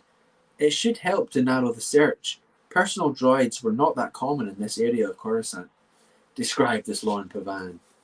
Tall, muscular, black, filamentous cilia on his scalp, but none on his face. Brown ocular pigmentation. The females of his species would probably characterize him as handsome. Maul nodded, then raised his right hand in a focusing gesture as he mentally reached for the Force. He had to make sure that this next question was answered truthfully, because the answer would determine whether or not he had to kill the Baraguan. Did the Nemoidian speak at all to you about the nature of the information he wished to sell? The lips quickly undulated downward. He did not. I have told you all that I know. Maul sensed no negative vibrations in the Force as the Baraguan spoke. He turned away without another word and exited the tavern. He was glad that he did not have to kill the Baraguan, not out of any moral sense, or even out of pity for the pathetic creature. His release stemmed purely from having avoided the inevitable difficulties brought on by killing someone in a public place. Nevertheless, if the Force had told him the Baraguan was lying, he would have struck him down without a second thought and dealt with the consequences.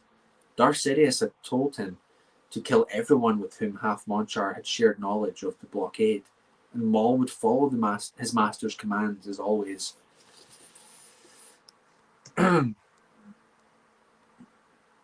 What are we saying to it? Yep.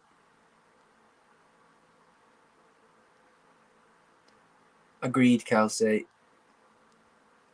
Stupendous Waves, the type of that must have skipped his reading assignments in high school. There's too much to read. He sounds like this Balawan, right? There's too much to read. Oh no. Too much Star Wars.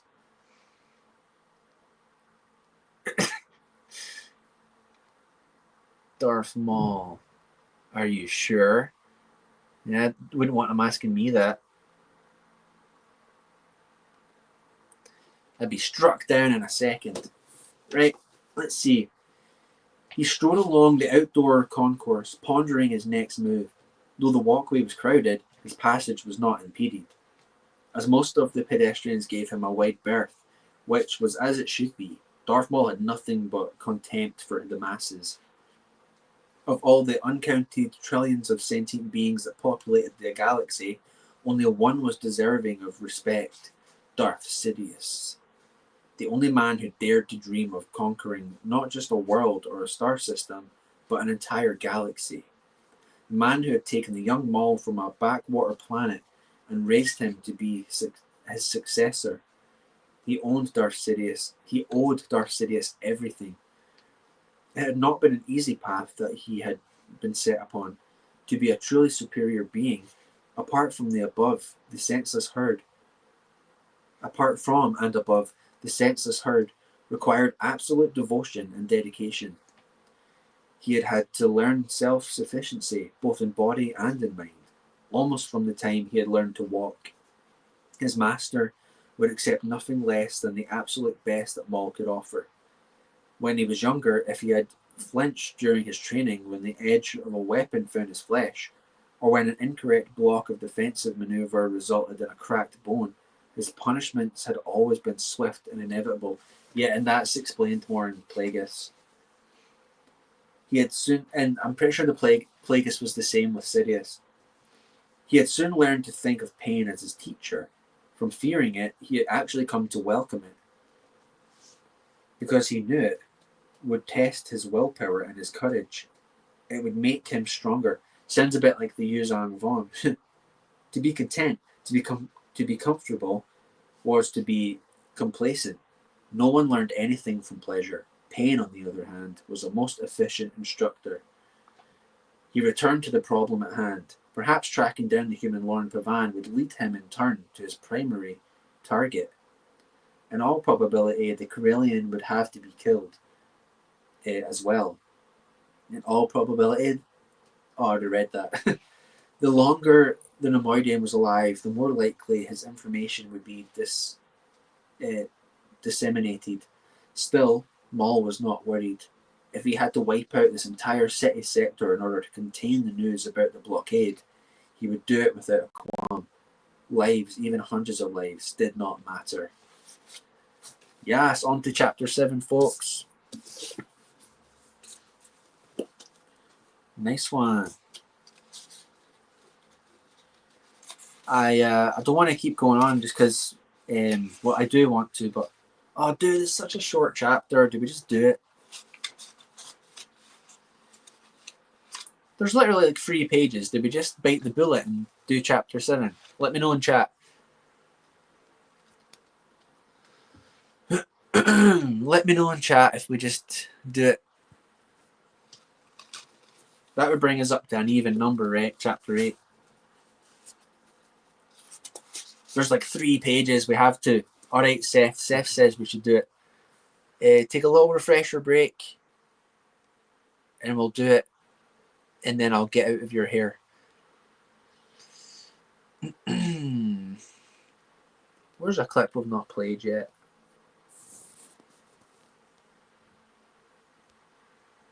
Please keep going.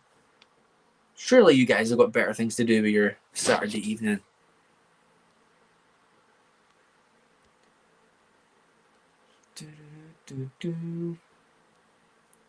We've played that. Right, okay.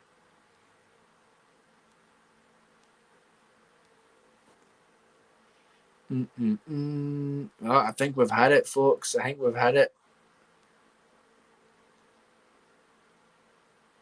You want to listen? You've been talking about Filoni a lot. You want to listen to some Filoni? Here you go. People get into all these debates of what's canon, what's not, and sometimes forget just the special nature of telling a good story. You know, Rey, she impresses Han Solo.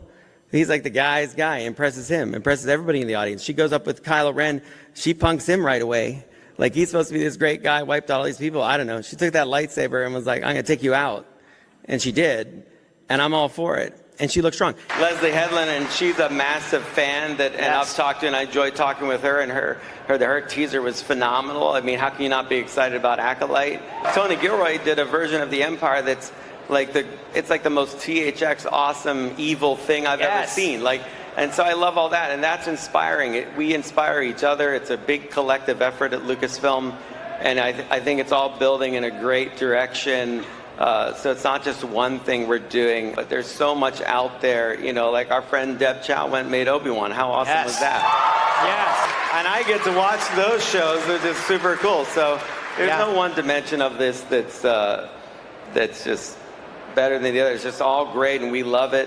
And then also I'm helping out with all these other projects now. Yeah, you got a little promotion since last time we talked. So I'm trying to balance all those things, and my priorities are really what's best for the franchise and where my energy is best spent. And we'll see, but everything is working well right now.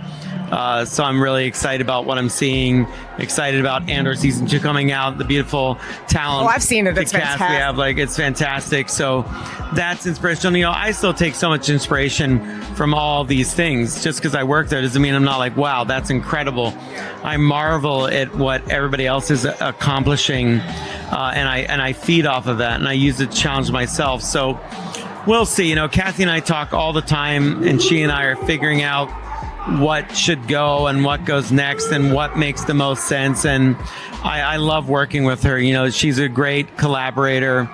We're figuring all these things out and looking at every project. And think of the time we're in, where we have all of these great genre things coming out. I know Star Wars, and I'm part of Star Wars, but I do love it all. I'm so inspired by what I see out there creatively from so many creatives. The biggest thing you want is just to get artists to be expressive and express themselves in this time and be creative in ways that surprise us. Even if we're using franchises like Star Wars that have been around, what have you got?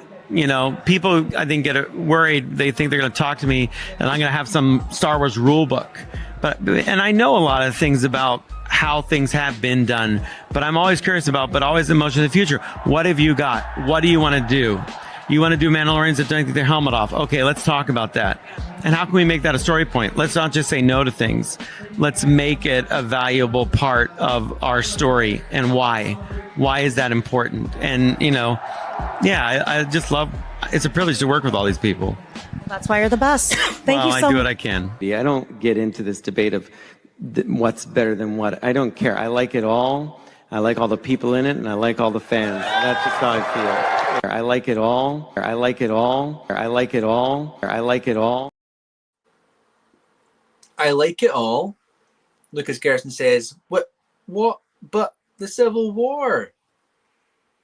Tell that to Joshy boy. Star Wars fans, we need to talk. Recently, I was contacted by an old and trusted source. We don't know for sure. Take it as a rumor for now, but this is coming from one of my best sources. I got some oceanfront property in Arizona. From my front porch, you can see the sea. I got some oceanfront property in Arizona. If you'll buy that, I'll throw the Golden Gate in free.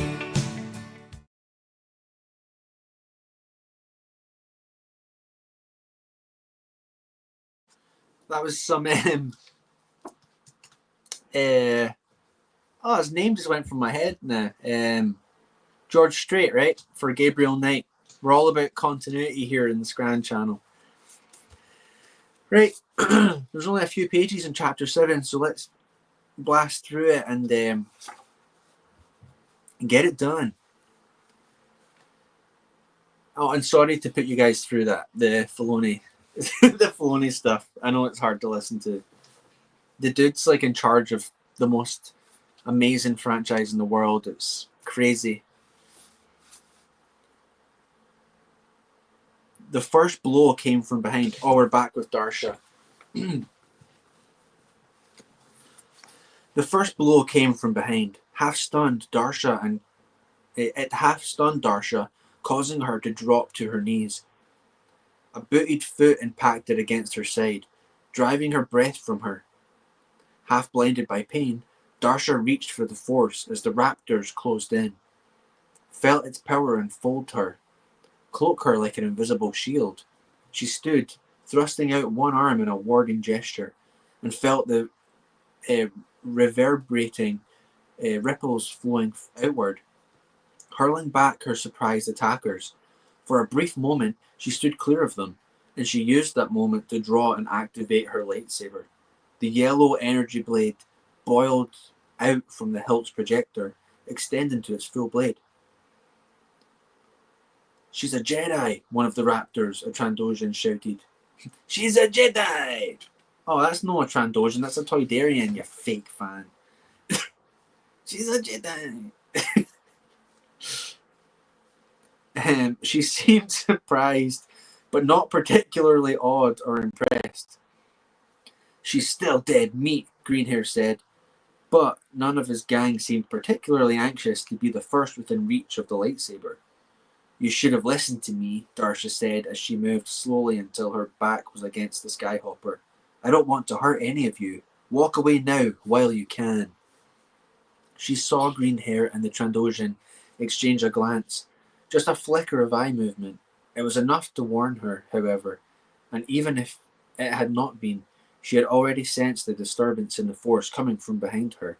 Darsha spun and raised the blade in a high defensive movement, just in time to intercept a stocky Goa'uld who had leapt over the craft, aiming a vibroblade at her. The lightsaber sheared effortlessly through the Goa'uld's wrist, sending the blade, still clutched in the severed hand, arcing back to land in the empty vehicle. The Goa'uld shrieked and fell in a heap on the pavement, clutching his cauterized stump. There was a moment of utter stillness, save for the Goa'uld's whimpers. Even hung in delicate balance, Darsha knew. Would they swarm over her to avenge their comrade, or flee in fear? It was Greenhair who decided which course to take. He turned and ran up the street. The rest of the gang members promptly followed his lead, two of them dragging the wounded Goa'uld with them. In a matter of seconds, the street was completely deserted, save for Darsha and Ulf, the Fondarian. Darsha moved quickly to Ulf, who was lying on his back, moaning and still kicking feebly in an effort to dislodge the armored rat. Darsha touched the tip of the lightsaber blade to the creature's neck, right at the soft juncture between the head and body carapaces, and the rat released its grip and bolted toward the shadows. Darsha deactivated the lightsaber and pulled Ulf to his feet. "Let's go before they come back with reinforcements." "What took you so long? That blasted rat nearly gnawed my leg off." "A pity it wasn't your head," Darsha thought. "Just be grateful I was able to chase them away. Now let's get out of here." She helped him climb into the passenger side of the Skyhopper, then settled herself behind the controls, and realized that they weren't going anywhere. "Come on, what are you waiting for? Lift off." "I can't." She pointed at the console, where the activated vibroblade, still gripped by the Goa'uld's severed hand, had sunk to the hilt in the panel. Sparks and smoke were still faintly visible, and she could hear the faint hum of the weapon's high-frequency oscillation. It's cut through the controls for the stabilizer vanes. "We'll spin like a corkscrew if we try to fly it in this." Ulf stared at the blade, then at her. "I don't believe this. Some Jedi you are. You managed to disable your own ship?" Darsha bit back on several scathing replies that came to mind, saying instead, "It's just a setback. I've got my comm link. I'll just call the temple for..."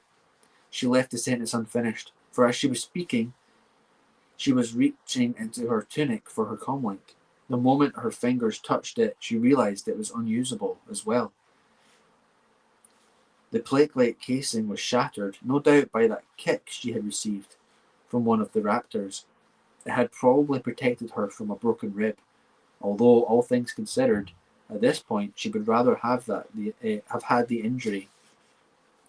Before she could explain the latest reversal to Ulf, the windshield in front of her suddenly cracked in a starburst. Simultaneously, she heard the muffled report of a projectile weapon. Someone, most likely one of the raptors, was shooting at them. Darsha made a quick decision. They would have to abandon the Skyhopper. They had to get up levels as quickly as possible. She glanced about them and realized that such an action was easier said than done. Most of the buildings were blocked off above levels 10 or 12. The inhabitants of the upper stories didn't even acknowledge the existence of those lower floors. But they couldn't stay there. As if to underscore that fact, another bolt from the hidden sniper whistled past her ear. They couldn't even take the risk of trying to get back to the safe house. It kind of reminds me of that planet from KOTOR. Is it it's not Taris. What's the planet from KOTOR where you go to the lower levels and it's like you have all those like mutants and stuff and they can't kind of like get higher up? It's not Taris. Is it Taris? I need to get back to playing that game.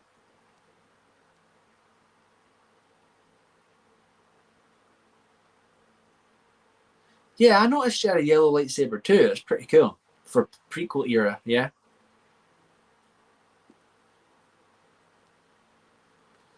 Any KOTOR fans, let me know. But that's the kind of vibe I get from like the lower levels on Coruscant.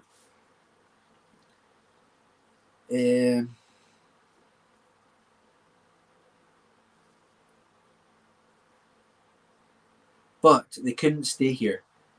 As if to underscore that fact, another bolt from the hidden sniper whistled past her ear. They couldn't even take the risk of trying to get back to the safe house. The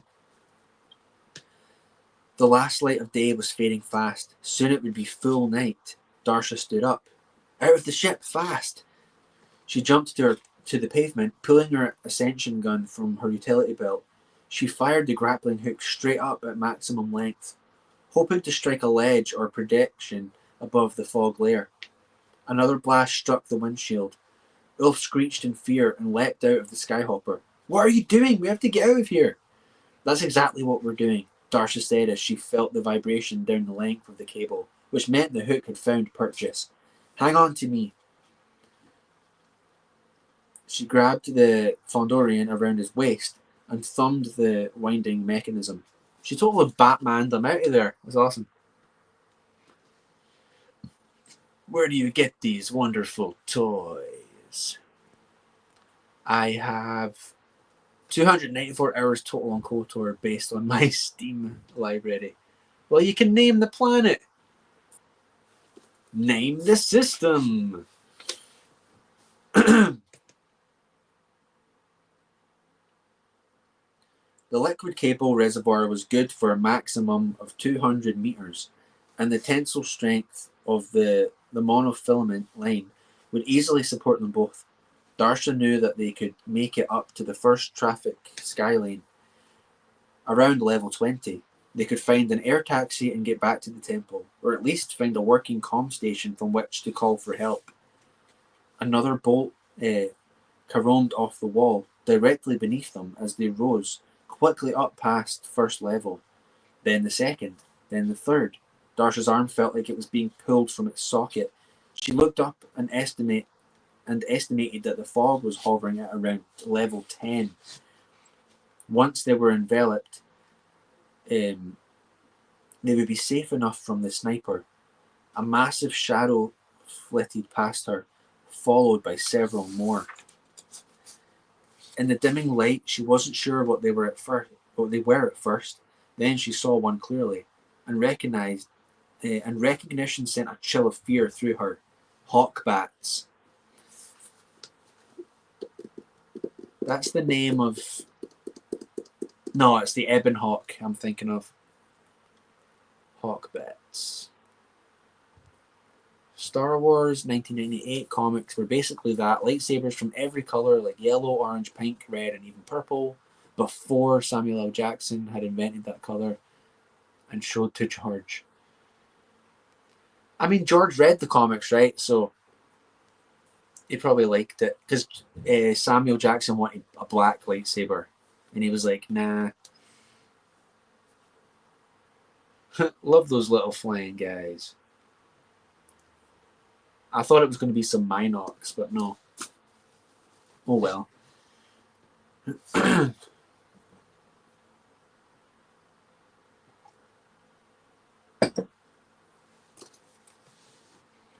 She had never seen one this close before. Their eggs were considered a delicacy. She'd eaten them more than once for the morning meal in the temple. Sunny side up, hawkback egg, hawk, dude, tongue twister, hawk bat eggy boys. Ordinarily, hawk bats weren't considered dangerous, but she had heard stories of people occasionally being attacked by flocks of the creatures. Evidently, they were very territorial, and danger fell to anyone who ventured too close to one of their rookeries. Then, which apparently was just what she had done. Suddenly, they were enveloped in a shrieking, flapping nightmare of wings, beaks, and talons.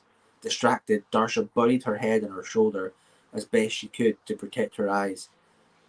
She tried to summon the Force, to use it as a shield against the creatures, but the fierce buffeting of their wings made holding on to the ascension gun the best she could manage. She kept her thumb pressed on the winding control. Their best hope now was to get past the hawkbat's territory. Ulf tightened his grip around her chest until she felt in danger of suffocating.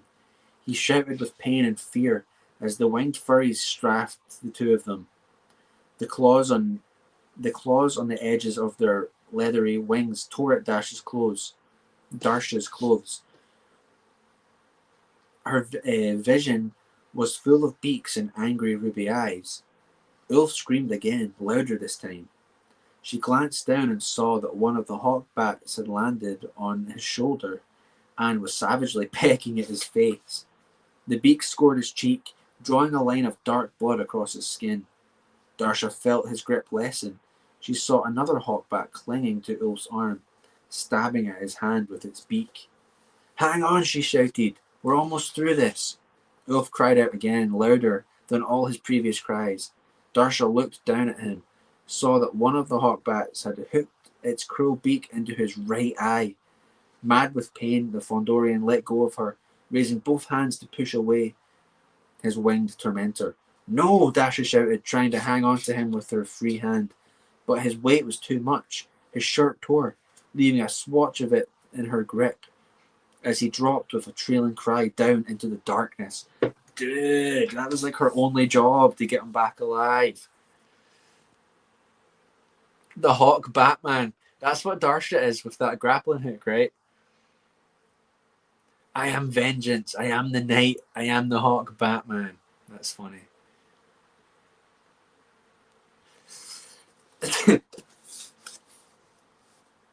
Darsha knew there was no point in trying to go after him.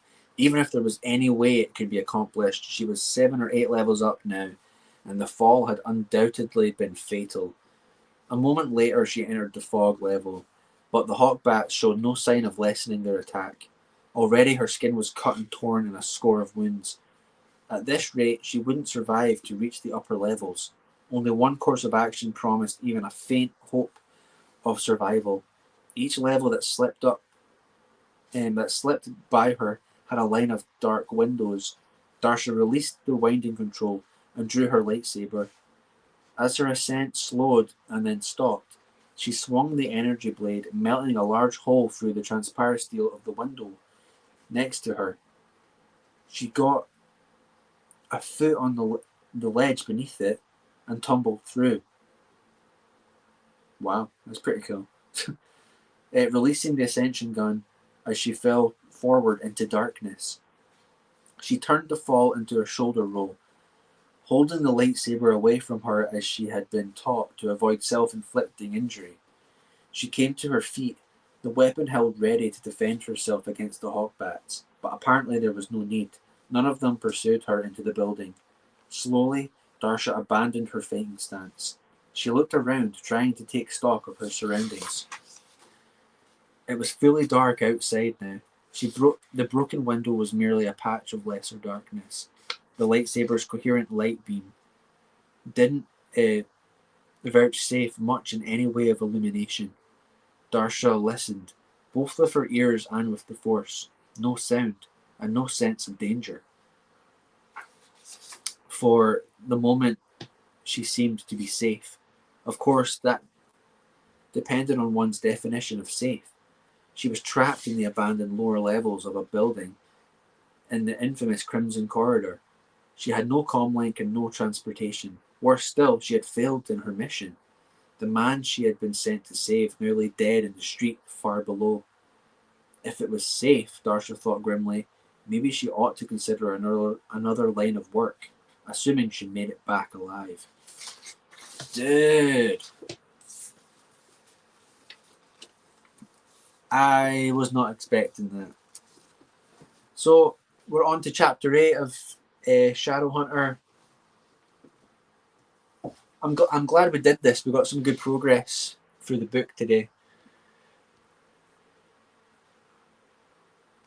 Oh man, this book is so good. I want to keep reading, but I'm getting to the point where I'm slurring my words and getting a bit tired. So I don't want it to affect the story. So, right, guys. Anything else you want to touch upon before we skedaddle? And thanks to everyone that's hung about for pretty much the whole stream. That's insane. We're coming up, that's 3.5 hours, so potentially the longest stream we've ever done. But Star Wars Scan is going to get some Scan and then watch some Babylon 5 and just chill out.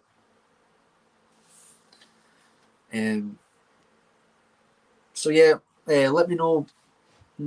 I'll let's see. I'll put the Discord link in the community tab after the stream for anyone that's interested in joining. I will be streaming again on Monday, back to our scheduled day, and then we'll carry on with the book, and we'll see if there's any more updates on the state of the fandom and the franchise before then. So yep, we will get a clip to close us out. As always, guys, take care. Long live the expanded universe, and let me Lums Reek. And I'll see you later. Thrawn Kill, who's this? We're just about to close out, dude. You've missed it. We just did five chapters of Shadowhunter.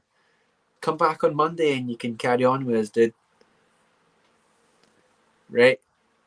And subscribe if you haven't. Right, here we go. What's a good clip to close us out?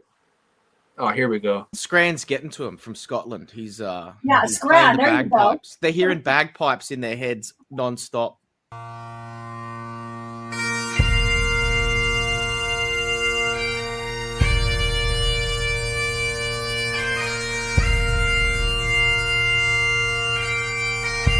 I've said it a million times. The only reason we have it is because my kids want to watch Mako Mermaids sometimes. So that's okay.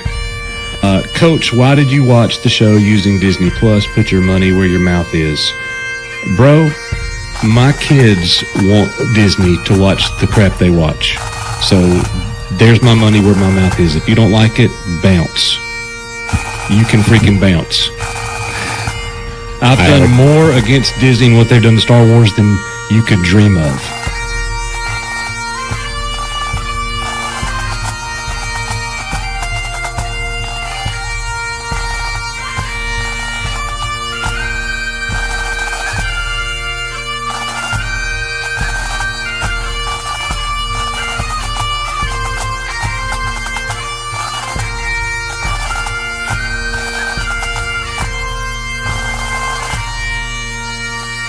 So I'm walking around, and they've got this built-in bookcase, huge. And I walk over to it, and I start looking at the books. And I'm such an EU fan, guys. I was looking for anything in the EU, and I couldn't find anything because I was going to take it outside and burn it. But I was looking for. Call it Legends, Coach. Yeah, true. So, but they did have Mako Mermaid books, and I got those. Gah! That's not a tattoo! It's a birthmark!